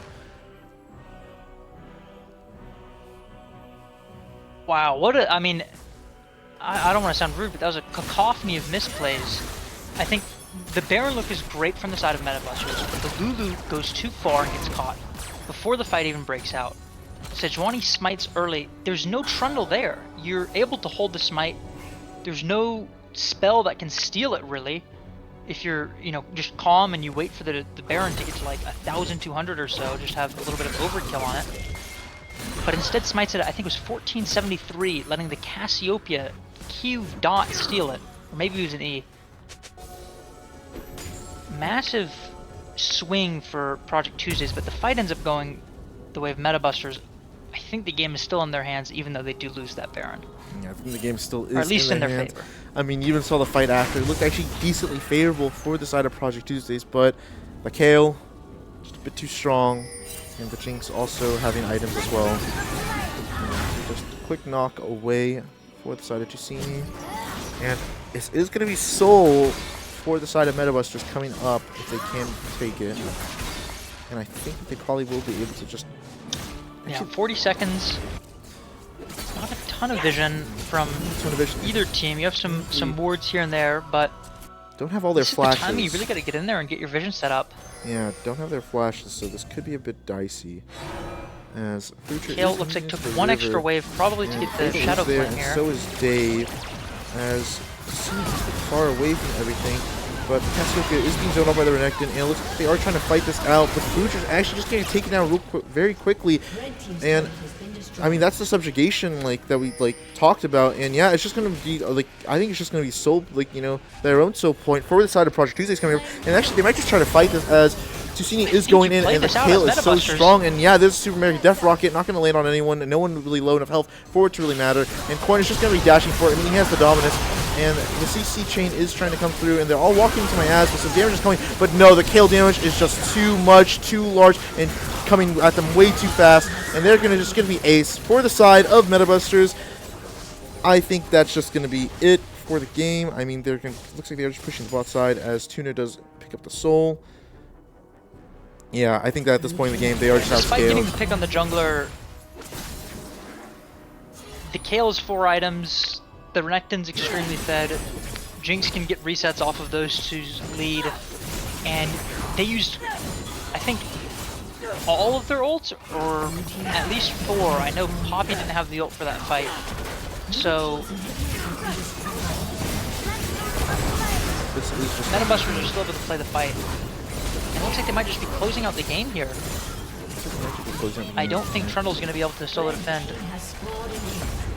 Looks like we might not have to. As it looks like Maybe they're not ending. they're just going to decide that they needed to hit other things. They decided not to push it. Yeah, so looks like the Back off. You got the soul. Leave with your lives. Game is going to be a bit extended, a bit longer. As it looks like that Dave's actually flashing for it because maybe he realizes that the time is now. If the kill is ult and flash both available to him. And Coin's actually still strong as well with the dominance. And Blind Spiral looking for something. No subjugation, not really do anything at all. I mean, Yug and Dave are both running through their lives. Stun coming in from Korn. I mean, the ulti is burned. But the Patrine Gaze is really nice, actually, from LSD Dreams. Able to get 3 of them, or 2 of them with it, and able to take the Lulu off the back end of all that. As really nice play from him. Oh my word. Yeah, I mean, that's gonna be that's actually 2K gold to the Cassiopeia. As maybe they are trying to fight here.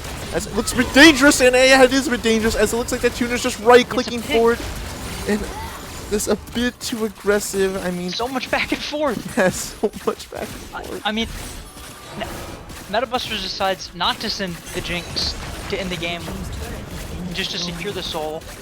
But then on the way out, Renekton decides to re-engage. They get into a risky fight. Another fight is breaking out. Looks like they'll just walk away. I mean, so much back and forth. I mean, both teams overplaying their hand back to back to back, leading to a ton of deaths on both sides. Kale is now full build though. Renekton close behind. Yeah, it looks like it's gonna be just. And I'm just checking the gold because even though Cassiopeia got 2K gold there, she is still 3.5K behind. I mean, there it is. But I mean, the gold isn't. The gold 16 kills to 5.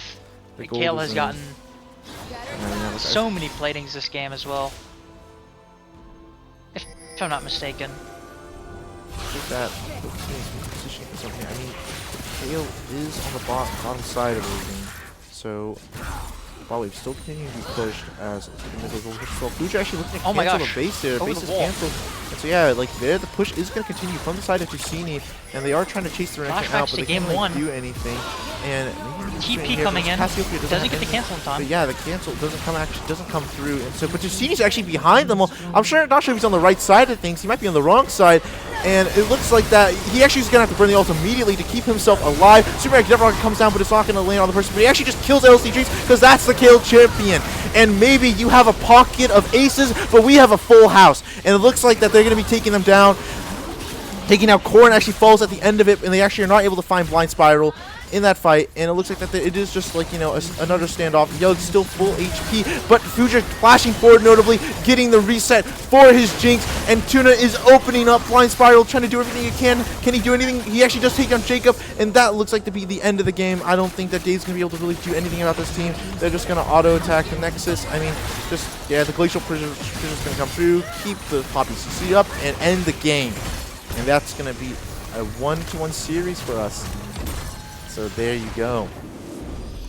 That might have been my favorite match of the season to watch. That was so much back and forth. A ton of interesting matchups. Yeah, a ton of interesting matches. I mean, the Kale R5 pick really coming through there at the end. You can see, I'm not sure if the stream sees, but Kale has so much damage. 62k compared to Renekton's 31 and Jinx's 37. Ended up getting a lead into the Cassiopeia matchup. It was rough early, but survived the early landing phase, came online. But I think, honestly, Kale being able to come online is exclusively because of Renekton's space that he created through back-to-back solo kills in the top lane. I think MVP has to go to Cornvor here.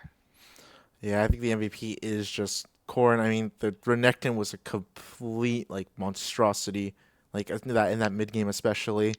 I mean, that one play was like where he dodges like, you know, the initial like Cassio like Noxious Blast, like dashes back in, gets the empowered Q heal, like kites, like continues to kite it, able to get like, you know, the shields from his Eclipse to keep himself a bit more alive, like keep himself a bit more like alive for a bit longer. Has like, you know, gets another kill for a triumph to heal himself, and then like is able to like, you know, like with the help of his team, able to clean up the last two.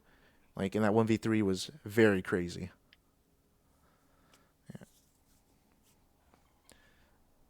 Yeah, insane series of events. Super crazy game. Is that the first Kale mid game of the season? I think there was a Kale top game earlier. Actually, it is not. He's actually played the Kale before. I can't remember which series he played it in. But he has played it. It was, I would say, Okay. yeah, I think it was quite effective. And hold on, let me just make sure everything is all right here. So we're gonna get that, and I'm honestly, I'm now so stoked for Game 3. I was excited for the series coming into it, but my excitement has peaked.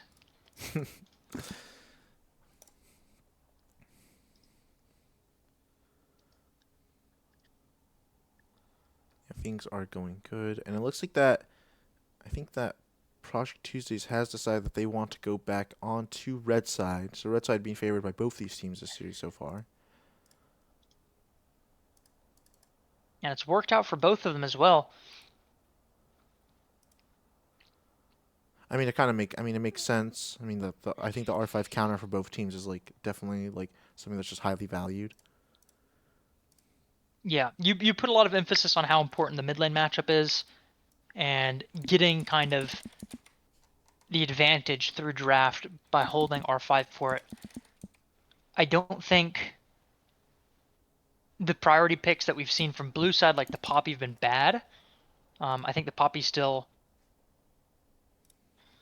looked great when it did, but I think things just had an unfortunate turn of events and snowballed in a way. I think there was a really good response with the Renekton pick. If the Poppy's top, it's a fine matchup. If something else is going top, you know, won't be the end of the world. So this Game 3 draft will be a big decider for how this series wraps up. Yeah, it should be a big decider, and it's going to be quite interesting to see how both teams decide that they want to approach it. I think that you just need to get. I think the mid bans from the side of Midbusters were good. I think just keeping like Arya and Nivea like out of the pool. I think actually what they should really do is just keep those like I think they actually should just keep those champs banned in the first round of their bans.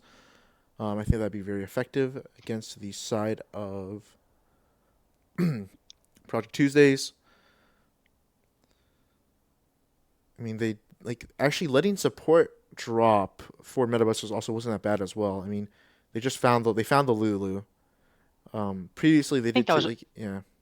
I think that was always going to be Lulu or some type of enchanter to pair it with the Jinx, given the top jungle pairing in the ADC that was picked. I think after Corn's performance, I think you might want to prioritize him a little more in the draft. Try to get a counter, see if the same kind of lead can be generated again in this game 3. Yeah, see if the same kind of lead can be generated. Meanwhile, I think Project Tuesdays might need to spin some more bans on Corn to try and stop that from happening.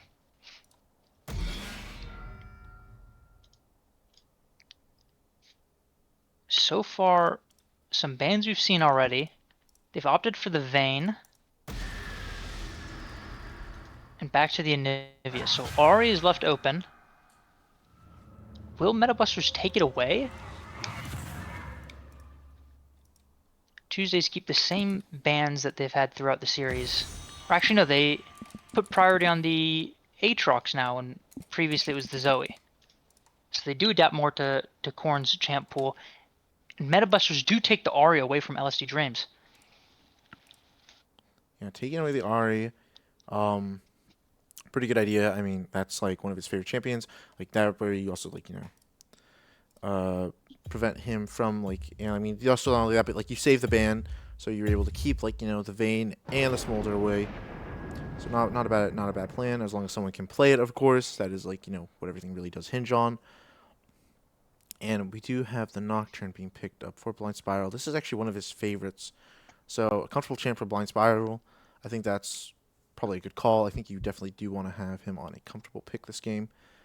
As not to say that like the Trundle game, but like game wasn't bad, but generally when your jungler does have like very limited champ pools, you want to keep him on those champions. As it looks like they will pick up the Varus, and I'm assuming this is probably. I think yeah. Well, actually, this could be Varus Dave top. plays, Yeah, he does play Varus top. Dave plays Varus, I believe. Yeah, he does play Varus top. So it is I think this just is a flex. Bit of We'll a flex. If Metabusters realizes it, and I think they will. I don't think they'll be caught off by a flex. They adapted to them excellently in the Game 2 draft. I don't think they'll underestimate it. Yeah, there's been a Caitlyn, and actually this is one of expecting the support Stav's pairing to come out here. This is one of Stav's premier picks apparently. So I'm excited to see this. I have seen it before. It looked pretty good. Caitlyn's the most picked character in League. Did you know that? I did not know that.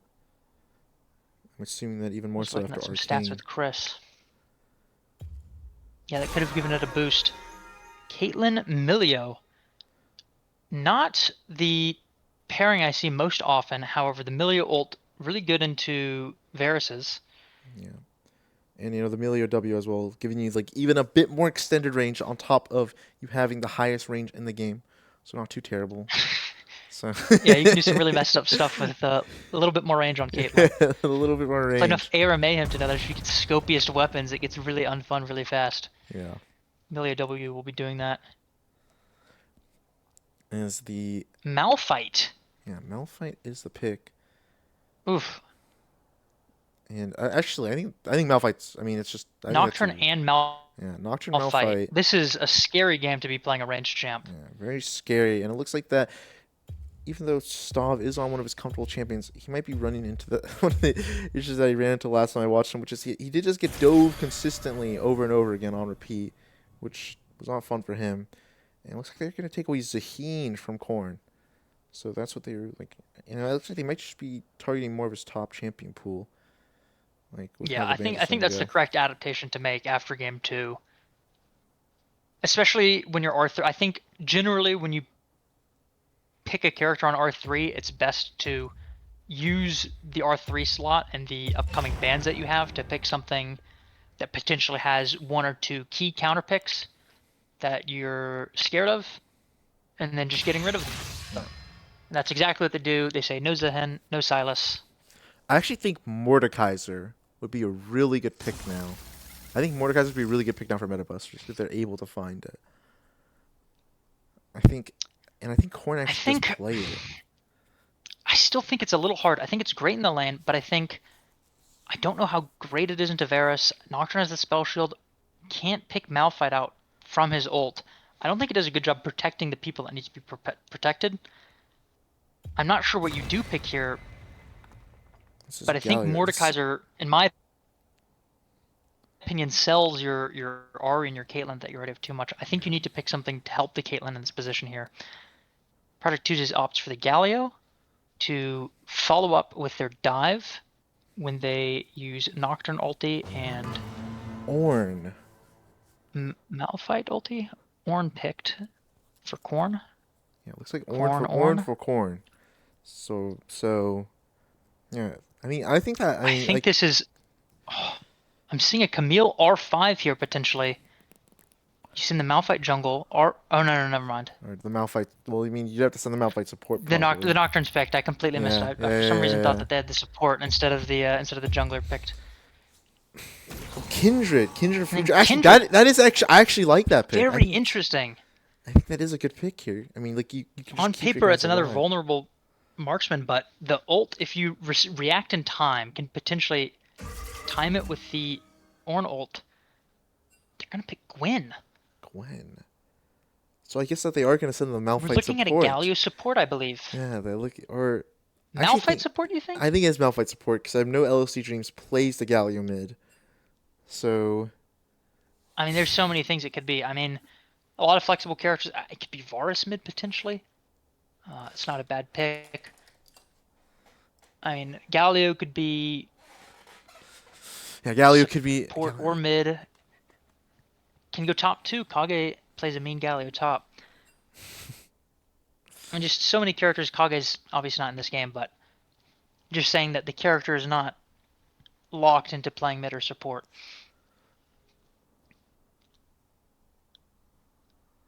Yeah, not locked into either role.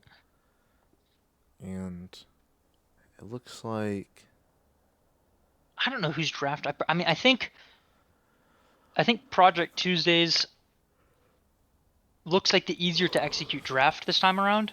Yes. I mean, I honestly think all 3 games it looked a bit easier to execute. But I think stylistically it's more easy to execute, whereas game 2 they were very similar in style, but had maybe some rough matchups that they just had to endure. Whereas here, I think, I mean, I just don't want to be playing. I wouldn't want to play any of the characters on Meta. I wouldn't be happy playing any of the characters on Metabuster here personally. I feel like there's something scary on the enemy team, no matter who you're playing, that I think will easily be able to be allocated towards you in a team fight. Yeah, it feels like that Project Tuesdays has a lot of ways of dealing with Metabuster's team comp. I mean, like, if you're Ahri, like, it's very easy to get, like, just, like, snap, like, Nocturne ulted into, like, you know, like a CC, like, you know, a CC combo, because he, like, you know, he just, like, puts his fear on you. Like, the Ornn, like, they have the Gwen, they have the Varus. Like, they're gonna have the damage to deal with you. I mean, obviously, Kindred Caitlyn, like, they just have dive, so, like, you're just constantly threatened. Emilio, like, the same thing. Like, even though, like, you do have, like, your, like, ulti, it's not gonna, like, have, like, that much effectiveness here, because they do have, like, plenty of knockups available for them to use this game. Mm-hmm. I need to know where these people are going. I'm expecting lethality Varus ADC. A lot of very, very squishy people on the side of Metabusters. And you can potentially just clean up a Kindred ult with a well-placed arrow. Also gives you a very legitimate way to poke back into this very long-range Caitlyn pick during these kind of dances around the dragon and the Baron and the Herald that are likely to happen this game. I mean, it's just so hard. Usually when you're picking Caitlyn, if you get to an objective first, it's yours because of your trap setup. But so many people on the side of Project Tuesdays can just outright ignore it. Nocturne ult, Galio ult, Gwen. It's going to be very, very hard for Metabusters to play this game, I think. The more I think about it, the more I favor Tuesdays in this game 3. Yeah, it is going to be pretty difficult to handle.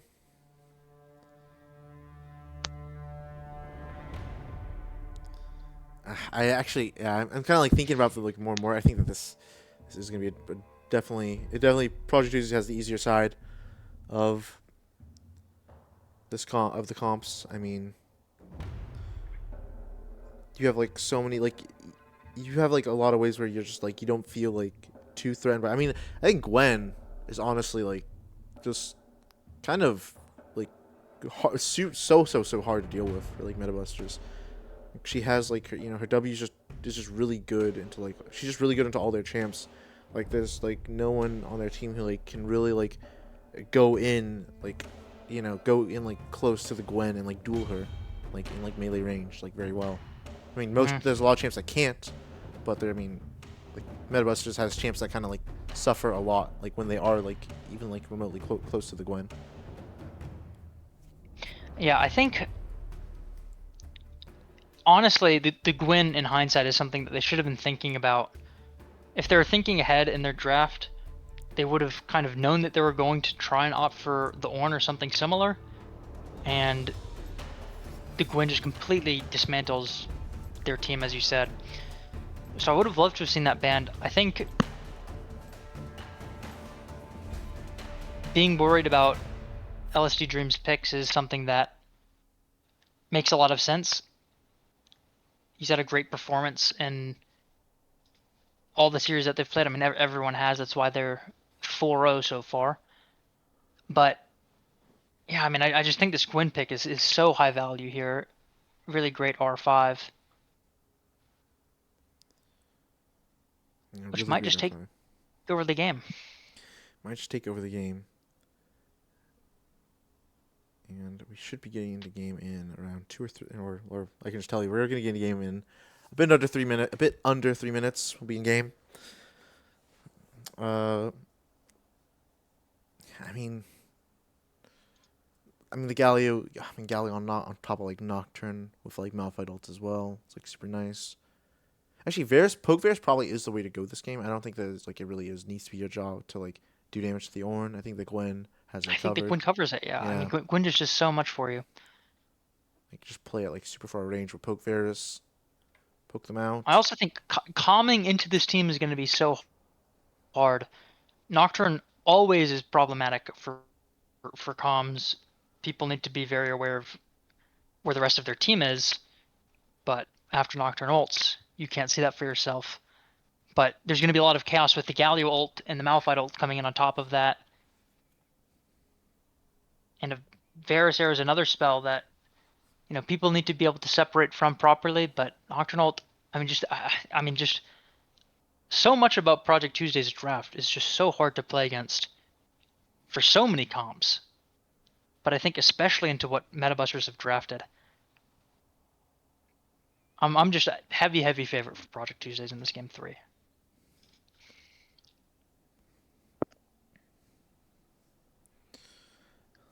Yeah, I mean, I would also be like, I mean, it kind of makes sense to just be like super high on them.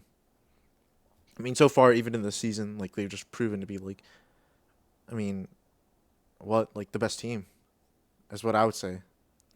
I mean, they still have like a path to go because they do have like they do have like after this game, whichever way it goes, they are gonna have to like face several more teams, and that's gonna be interesting to see how it all pans out. Hang on, you're talking like the game's over here. You know what, the game isn't over. Metabusters do have a chance. I mean, they do have. Actually, in a weird way, they actually scale pretty decently against Project Tuesday's team. I mean, with items and with like ornaments, along with like Kindred, like getting like a shorter CD on her ultimate eventually with levels, like the game could get a bit more favorable to them. And if things don't go that well in the early game for Project Tuesdays, it could look very, very troublesome for their future. Yeah, looking back at it, I was in my head always imagining two teams being very even going to a fight, but that's not how the series has gone. It's been very snowbally. I think that Meta Busters Caitlyn lanes are picked entirely for snowballing purposes. You completely slam waves into the tower. You build up waves that give you long windows to get plates, and with those windows, you can instead opt to invade with your Kindred, try to accelerate your Kindred. Ari's a character who doesn't need to just sit mid all game, very good at moving. Ornn is perfectly fine with being sold a little bit. I do think that Metabusters could snowball this game out of hand, but both of these games have gone so late, I don't know if we've seen that either team's going to break given that the enemy team has a lead. I think both teams are extremely resilient. This game will go late, and it'll come down to even if one team has a big lead. One or two fights, I think. Yeah, one or two fights. And, this actually happens so often. Let's take an early trade here coming up. But this happens so often where both, bot lanes just run to that middle bush and ward. I'd like to see one game where that's just punished. Full team just runs down there. But it's kind of, hard to do. It's so hard to do now that very the hard game to do starts it. so You soon. can't, back in the day, you could just, just run around. Yeah, I used to do that all the time, but yeah. But I unfortunately decided that was not very intuitive. the odds of getting a payout for that, I think, are just lower than the fact that you, no matter what, even if you do get the payout, will lose waves. Or your TP at least for mid and top. Obviously strong in your jungle. I think that is one consequence of the earlier game change. I think it leads to... some invades are still very much possible, but they have to be really shallow looks, very close to the middle of the map. You're not able to do these hard commits to these bushes in the top or the bottom lane at the beginning of the game like you used to be able to. Yeah, I kind of missed it in a way, because I felt like there was a lot of strategy and nuance to thinking how you actually play your level 1 in the opening stages of the game. LSD Dreams opting for Dorn's shield on the Galio into this Ahri. Taken a lot of poke so far, lost some CS. That's how melee versus ranged goes. Galio really loves getting that first base timing where you just become completely unkillable. But until then, you're actually not nearly as defensive as one might think. Meanwhile, Ornn has the wave in a great spot. Very safe. We'll give some breathing room to play into the Gwen.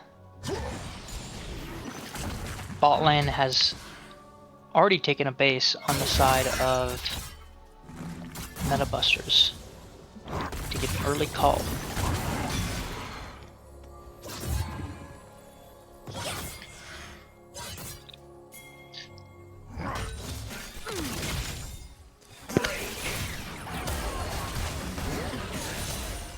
And, once you do start to get two these game 3s, you start to maybe play a tiny more safe. You kind of really want to get that series win. You just invested 2 hours of your time, and you don't want things to go too bad. Oh, nice charm actually from Tusini to stop that W channel. Galio's getting low on HP and mana. Yeah. Nocturne's in a position they could have potentially ganked. It looks like they might wrap around. They're getting a really deep pink ward. Really deep pink ward. Yeah, so looking on the Ahri now. Yeah, looks like that. He's just gonna fly. He does get Tusini's flash. Really nice, really well done. Yeah, LSD Dreams had no mana to follow up, even if he did flash after the Ahri. Got a little bit back from the level up, but at the timing Ahri flash couldn't follow. But you're still very happy getting the Ahri slash there. Yeah. Should make the game The barrel and swing back with that null mantle. And he's gonna start doing a lot of Galio No stuff. magic mantle and a refill. And actually, Cassini might stay a bit too long, and there's the Q damage. Actually, I don't is he think just this is a dead? kill. Yeah, and I think it is. Yeah, with the flash passive Oh, auto wow. from the Galio, because you do actually remember you do get the if you do end up hitting your Q, you actually get the reduced cooldown. The reduction when you hit a spell, yeah. So you actually get to use the auto again. So really well done from LSU Dreams. I was not expecting punishing that. that I mean, flash.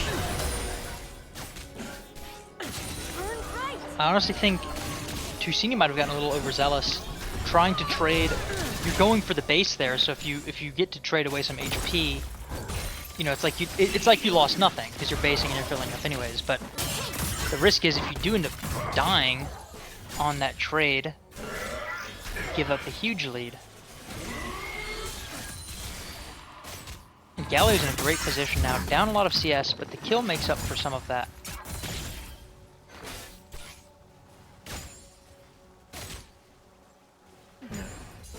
I honestly think for mages this is probably on the lower end of matchups that you want to be playing against as the Galio. But it's still fine. She's got a cancel and a way to escape, and has some true damage in her kit, so Fuji actually not getting amazing. that out here in the river.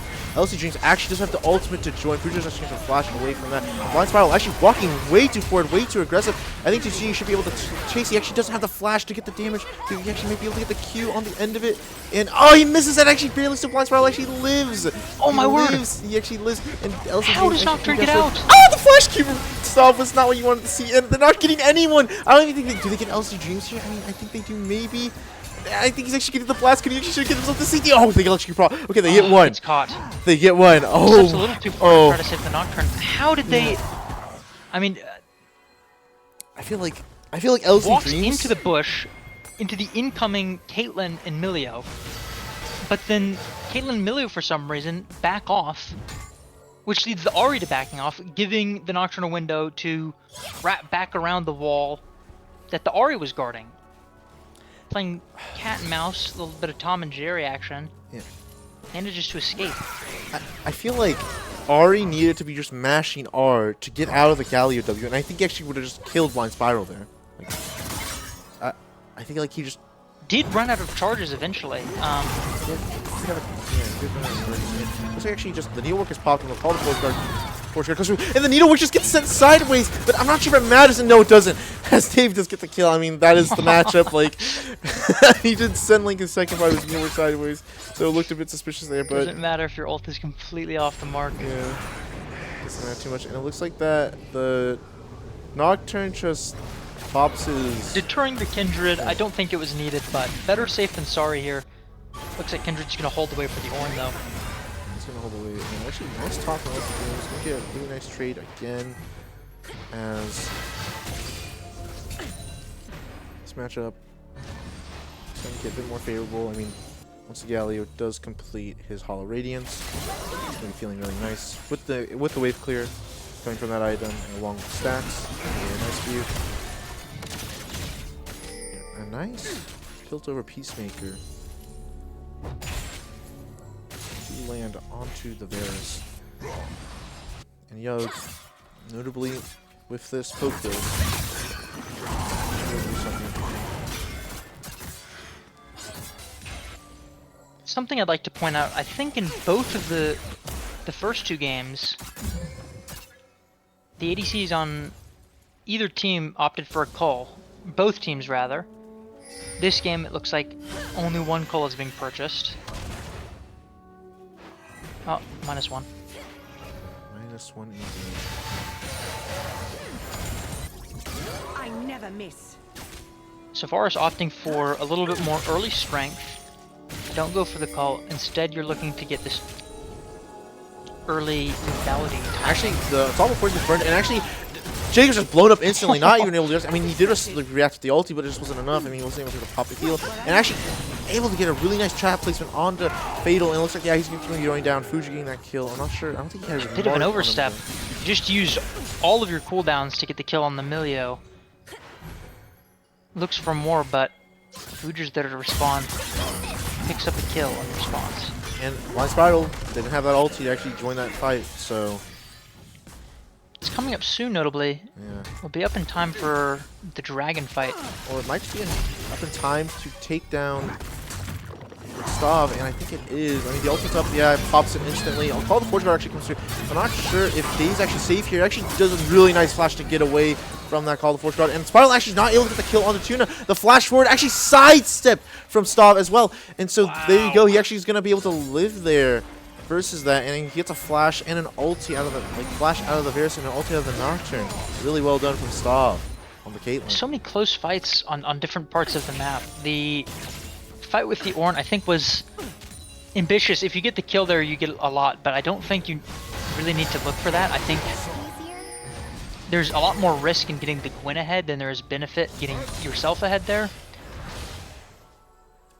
Because Korn was demonstrating an ability to lane into the Gwen, had the wave in a great spot, was taking good trades. Gwen might have even had to take a base there, but gets punished with that excellent flash coming in from Dave.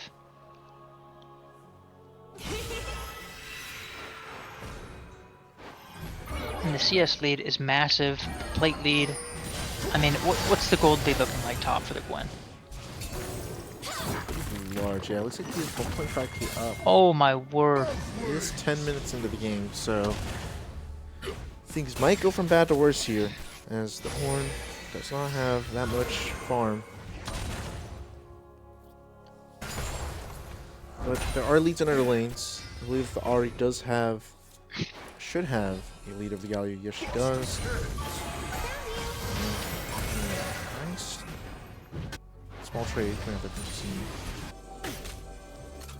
Just talking about how I think that you need your Kindred and your Caitlyn to kind of make moves in the bottom lane to generate a lead.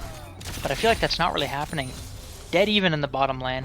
2 assists to 1 kill. Even CS. 1 plate in the favor of Caitlyn. But that's not the lead you want from a lane like Force this. actually going to be flashed away from, but the Blind Spiral actually going in. He's actually going in on the Melio, probably the correct choice, as he doesn't have flash, and he's going to get taken down. Nice use of the ulti to pick up that kill for his Varus. Going to get put more money in Yug's pocket. And yeah, really a punish. I mean, it's that threat that you talked about earlier before the game started. You feel threatened. Yeah, and it ends up actually being Project Tuesdays who are able to consistently find these kills in the bottom lane with their jungler. I think this is looking a lot closer to game 1 than it is to game 2.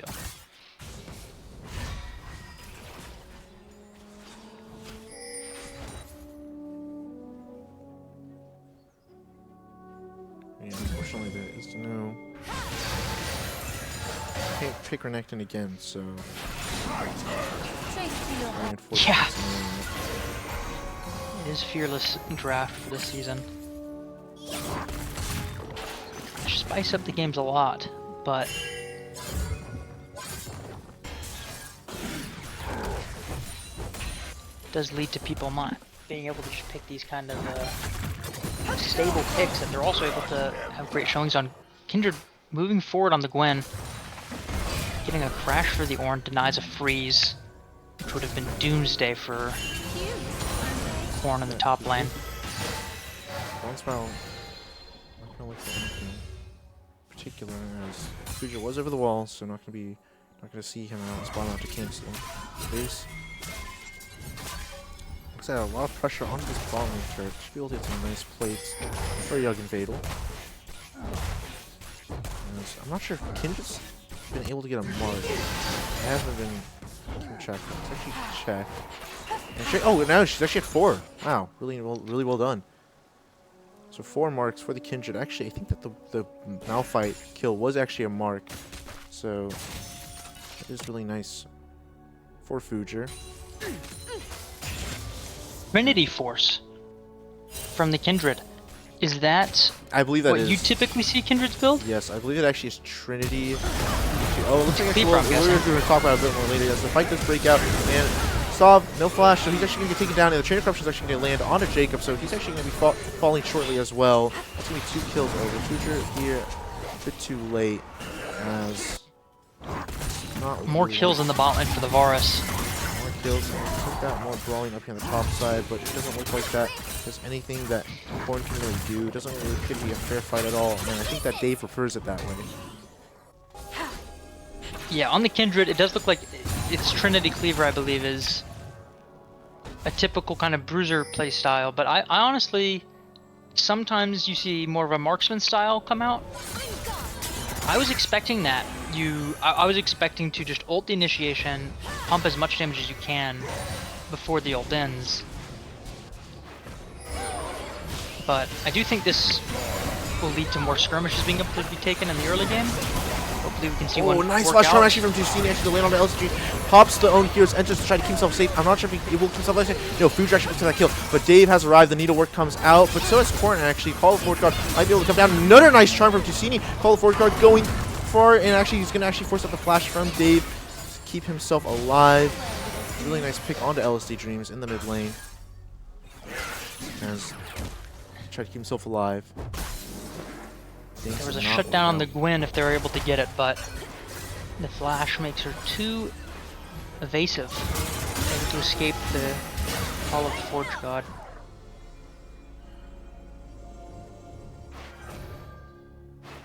So Malphite is setting up some vision on the bot side of the map. Seems Project Tuesdays is looking to secure their second dragon. Setting up vision. Ideally, they would like to get a pick before, and it looks like Milio might just walk forward. Here's the pick. So, Bubble Boris is going to burn his ulti, trying to keep himself heal himself as much as he can. I'm not sure if Tusini can really keep himself alive. And Tusini also flashes into the Galio taunt, so he's probably just going to be falling shortly as well. Yes, he is. And, wow, it's just kind of like not really what you ever would want to see. And Future's trying to dash forward, get some damage off, but it's not really going to mean anything or matter in that case. I'm not sure if Staviol is standing on the ward. These wives are going to go back to bot lane to go pick up some farm. As it looks like these two really want to fight for the chick. I mean, Corn is staying in the area. So yeah, it looks like they are going to try to take the 3v4. I'm not sure if you really want to even try to opt into this. I mean, they still have Varus or maybe play it. Corn goes in, actually gets a double knockup off of his pillar, which is really nice. But the dragon is slain, going to be claimed by the side of Project Tuesdays. And LCGs actually end up getting a pick off on the end of it. I'm not sure if they can really go for more, as they don't really have any more dive or engage. But Tusini does TP, and it appears that at the end of it, Dave was able to pick up a top tier 1. Yeah, they get a kill, but not a shutdown. Meanwhile, Gwen is accelerating herself in the top lane. Our Future going for a really aggressive invade. Actually, Spiral, but no flash, so he's actually going to get shut down. Nice pick up from Future there. As oh man, Dave on this Gwen is getting so far ahead. Got a tower, got 2 plates on the next one, and I think stole away a Grom. actually a pickup from Tusini, actually shut down. Another shutdown. Great kill. Yeah, a really nice pick, actually. I mean, that's exactly what you need. It looks like that Dave has decided that the bot tier 1 actually needs to go down next as well. And he does have 170 CS, the most in the game. And it looks like that he probably is going to be looking to take down this bot tier 1 as well. And Future actually should be caught out here. I'm not sure if he even realizes that he should be able to pop his ulti. He actually doesn't even opt into it, but he actually does. The needlework goes slightly wide, so it might not have mattered, but, you know, better be safe than sorry. And he's going to be keeping himself alive. Now, Ornn is the one free hitting a tower. Nobody there to respond to Ornn yet. Yogan the Varus is coming in now. Don't think there's any kill threat on this Ornn with Lethality Varus build. I don't think you really need to have any kill threat.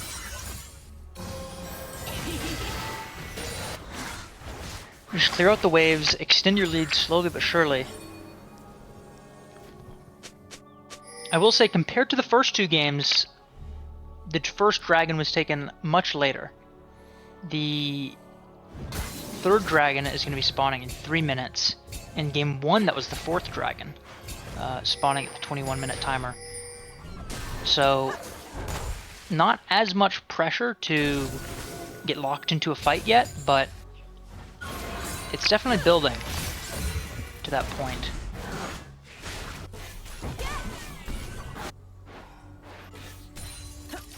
definitely a fair point.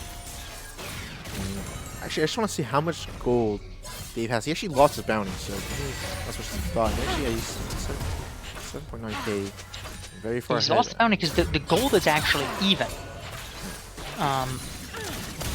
Teams have the same amount of gold. We're just seeing a small lead in objectives for Project Tuesday's 2 dragons ahead.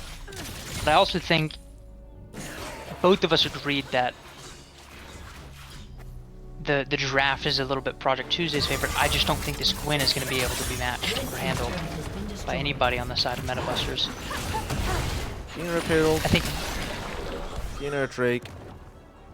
yeah, Things are getting actually, the Herald before the Dragon's great. As expected.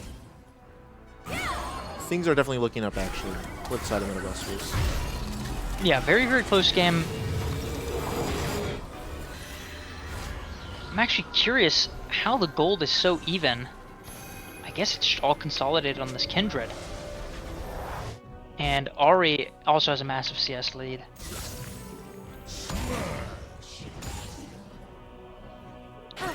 They're able to offset the very sizable lead that the Gwyn has over the Ornn.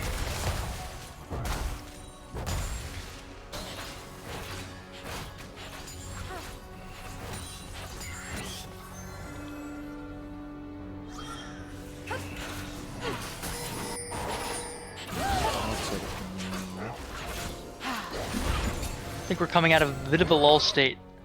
Things are going to get a little bit more active here soon. Dragon spawning in 50. Now's the time you need to really get your bases in. You had to get your bases in yesterday. You got to be here now to get your vision set up.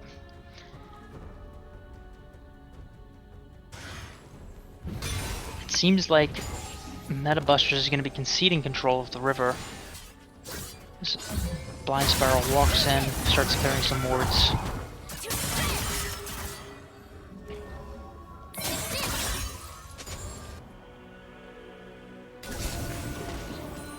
Now I sometimes see Gwyns opt for Riftmaker or Dusk and Dawn in the item slot that Dave has opted for Shadow Flame.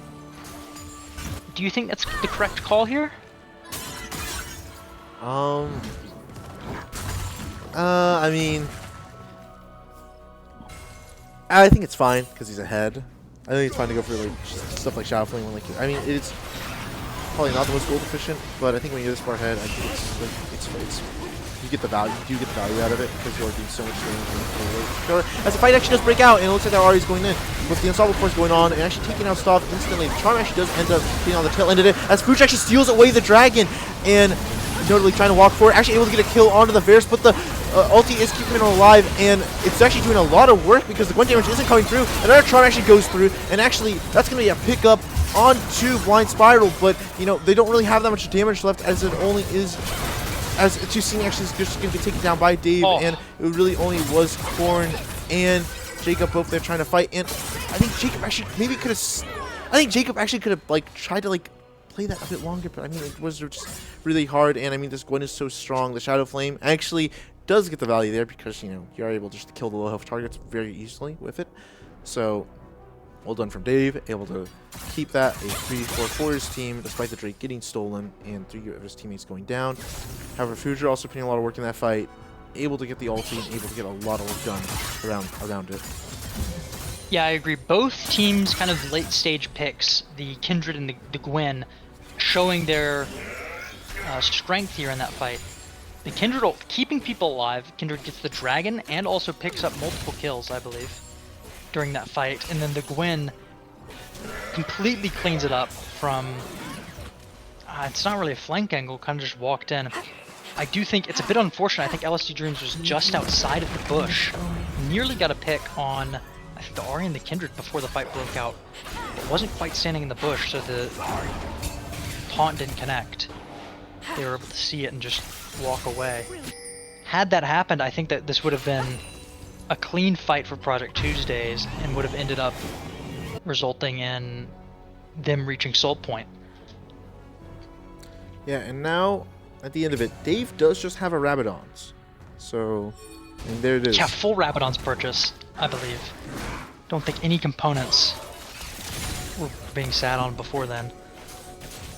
And now, I mean, I think on the side of Project Tuesdays, the Gwyn is the LSD Dreams. place you want most He's of just your getting money. caught out here. I mean, the hero entrance. Oh, the kickball just goes a bit too far to the right, so he's actually not going to get canceled out of his hero's entrance.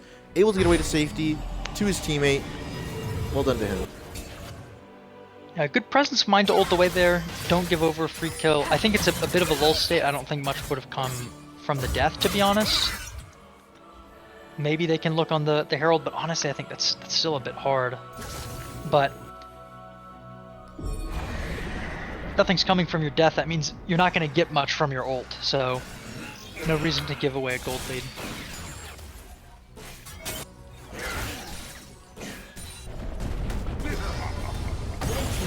Shelly running down that top tower. Or to go for more. I'm not sure. Going for a second.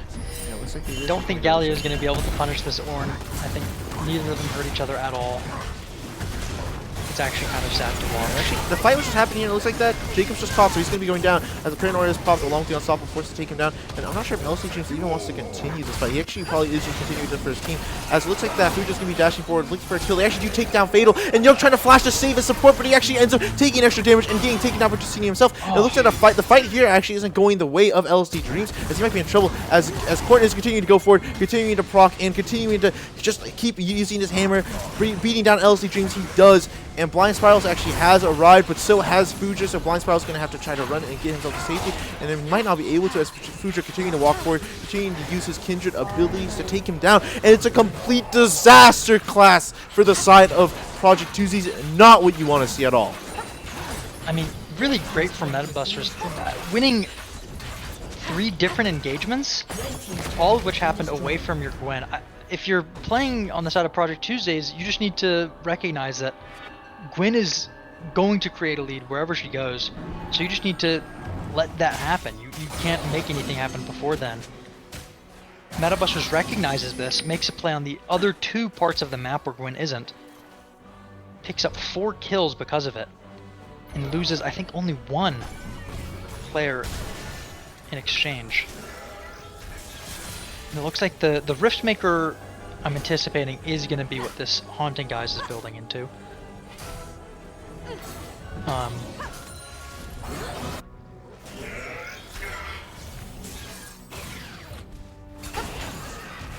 I do find it strange that no Dusk and Dawn was purchased. I think that item on Gwen has been extremely dominant. Dave opting for a build more reminiscent of last season. However, he does have flash to get him to safety. He looks like he'll flash and ult himself to safety. Paranoia comes through as he actually goes onto the tank. Remember, Blind Spiral might have just misclicked, and it looks like they might be playing into the hands of Metabusters, and yes, they are. Blind Spiral is taken down. LC Dreams going way too far forward. You don't have any armor, buddy, as he's going to be taken down by Stav, and it looks like that Dave already half health, and Tusini hitting the charm with the ace in the hole on top, and so he's going to be going down as well, and just multiple mistakes from the side of Project Tuesdays, and Metabusters looks like that they're in command of this game. The last 3 minutes have had everything go wrong for Project Tuesdays. Ari and Ornn kiting out the Gwen during that fight, layering some CC very well, making it so that Gwen can't get a kill on either of them. Meanwhile, the rest of the team is winning the fight, despite the deficit that should have been created from Gwen pulling 2 people.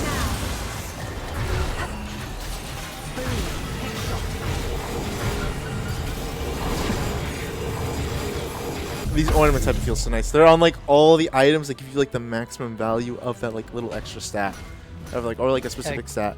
Like Kindred gets a little bit of everything. Ari opting for a bunch of AP. Caitlyn opting for a bunch of AD. I'm not sure what exactly Helia gives when it's upgraded. I believe it's 8. Ornn has hit critical mass 5 ornaments. If you're not aware, every time Ornn upgrades an item, it increases his own stats as well that he gets from items. So can we get an armor and magic resist check on this Ornn? 4k HP, 200 armor and magic resist without the Jack Show being active. Very hard to kill this guy, even as the Gwen, as you could see in that last fight. Was on him for like 10 seconds, didn't matter. think Gwyn's Shadow Flame may be proving not the best against the Ornn. Can pay off against the rest of the team, but if the Ornn is able to slow you down while the Ori is fighting, I think this is far forward as he actually is going to be able to burn the respite, but actually Jacob's going to be feared as he is in the middle of it, and Future actually not able to get some away as he's actually going to get picked up, and it looks like that is actually, they're going to be throwing it right back. As now Korn looking down the barrel. As looks like the Tusini's maybe looking Tusini on the on the side. flank, and actually the charm just a bit too far, but he's actually able to get a pick onto Fatal at the end of it. And it looks like that Korn has decided that he wants to continue to fight this out. But Tusini going forward, getting 3 kills in the backside. It looks like Tusini should be able to carry this, and maybe he can. Yes, he can. And it looks like that he's gonna be a quadra kill for Tusini. And I'm not sure if you really want to take this fight against this Gwen. She is quite powerful, but saving the game at the end of it all. And a flash charm, it's just not gonna connect. Flash for flash. I think... Oh man. That was so hectic. Metabusters overplays their hand. They have their Ori and their Ornn on the sides. Meanwhile, Project Tuesdays looks for an initiation mid. But they overchase. The Ori comes in and is able to clean up the back line without the threat of the Gwen at all.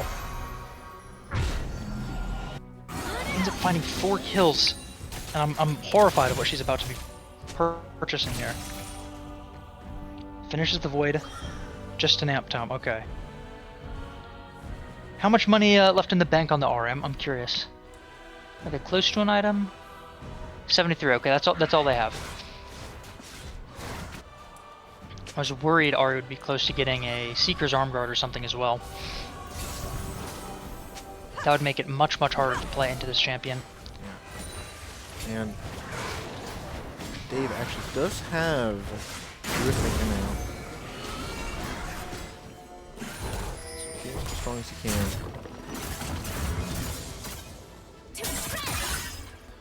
However, I mean, I think you really do just feel the power of these ornaments. Like, all these extra stats, like, given out. Yeah, and he now builds...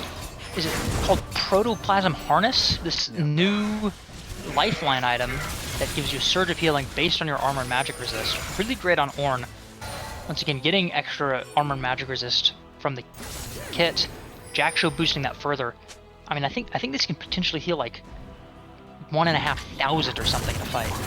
Just a completely monstrous amount to get back.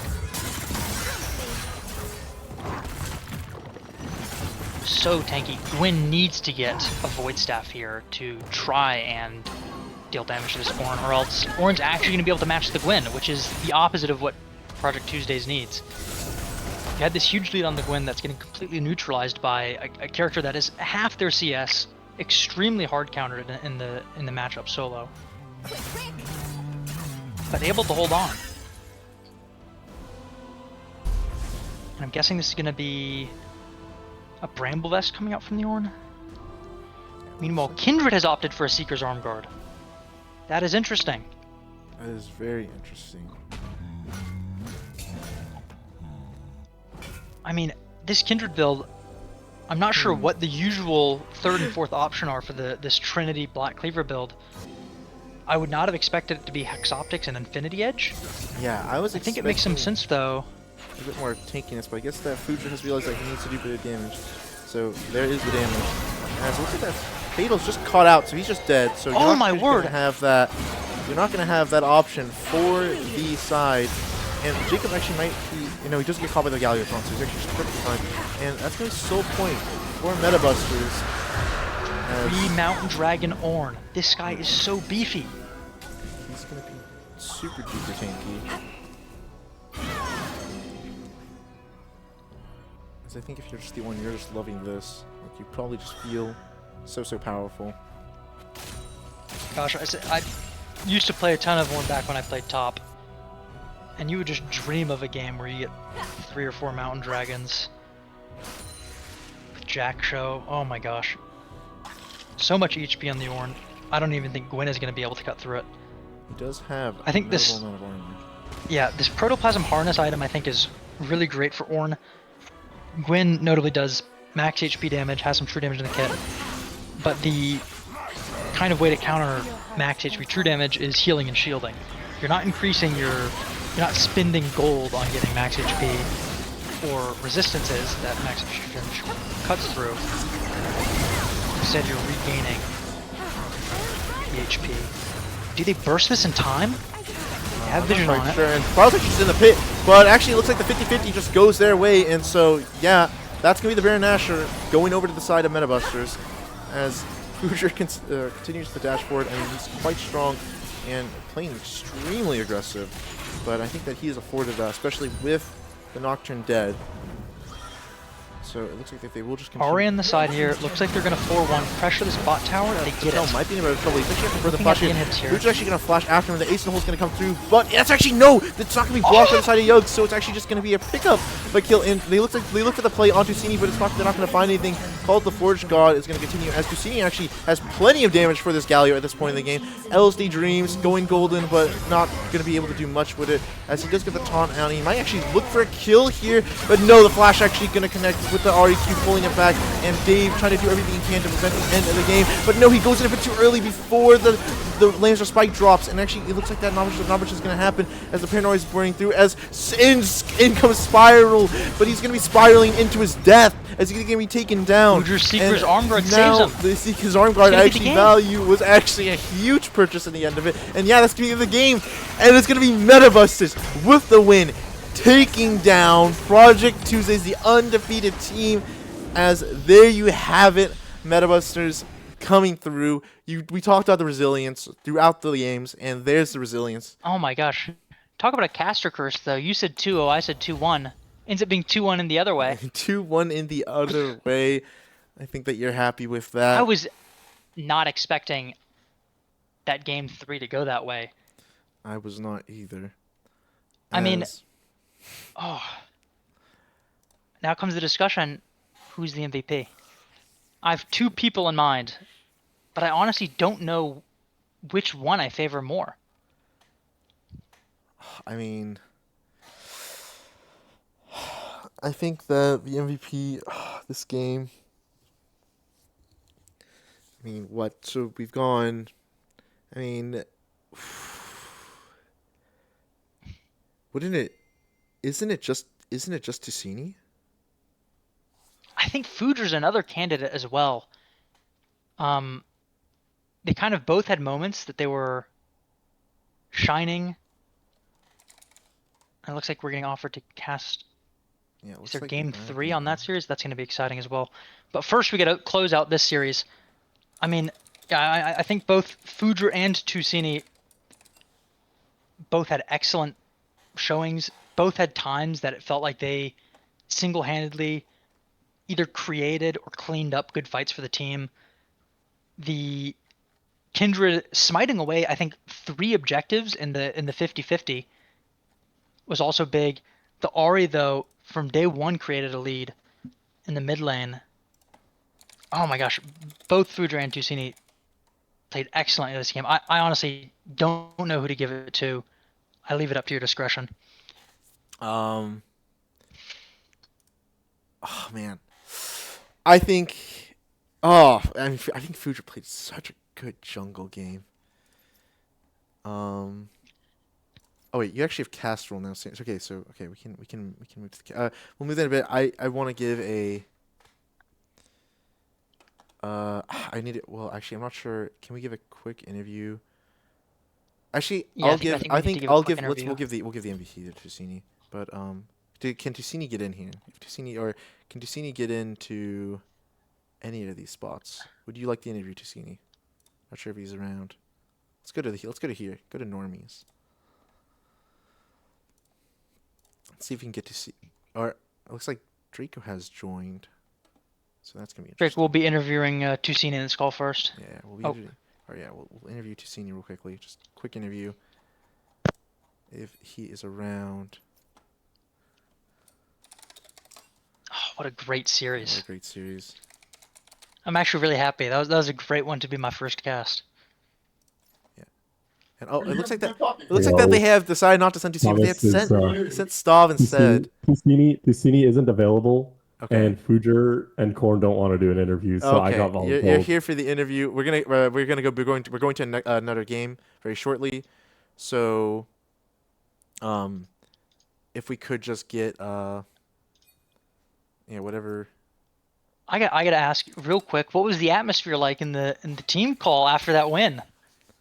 You've slain the unslayable. Yeah, well, it's honestly good. Vibes were up honestly for the whole series. After game one, there's a little bit of a dip because especially, I was very disappointed in my performance. But the rest of the team, well, I think we're very generally positive team and we always have like good vibes even when we're winning, when we're losing.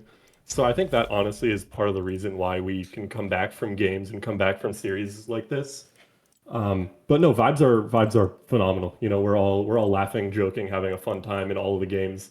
At some point, Thomas was in late game of game two. Thomas was explaining to his roommates who don't know anything about League what he's doing while he's split pushing. That's fun. I mean that was what did you think of the game two, the performance from your top lane? I think that was a monstrous connecting game. That's okay. Frankly, that's the thing about Corn. We before the series started, we're like, okay, if we blind Renekton, they will pick Poppy. Is that something we're okay with? Because Poppy is typically a lane counter to Renekton, and she doesn't really let him play the game too much. And Corn said, "Nah, slam me the Renekton. I know it. I know the matchup." And if Corn says something like that, especially if it's on a champ like Renekton or Darius where he's super comfortable, you kind of just trust him, and he gets away with it every time.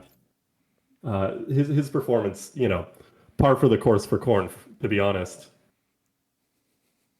Par for the course. Yeah, I think there was also a similar series where Korn was playing it was against QC. Korn had a similar Aatrox performance where completely took over the game, and then actually both games into QC got the Renekton the next game. Seems like there's a few key characters that you just can't let Korn get.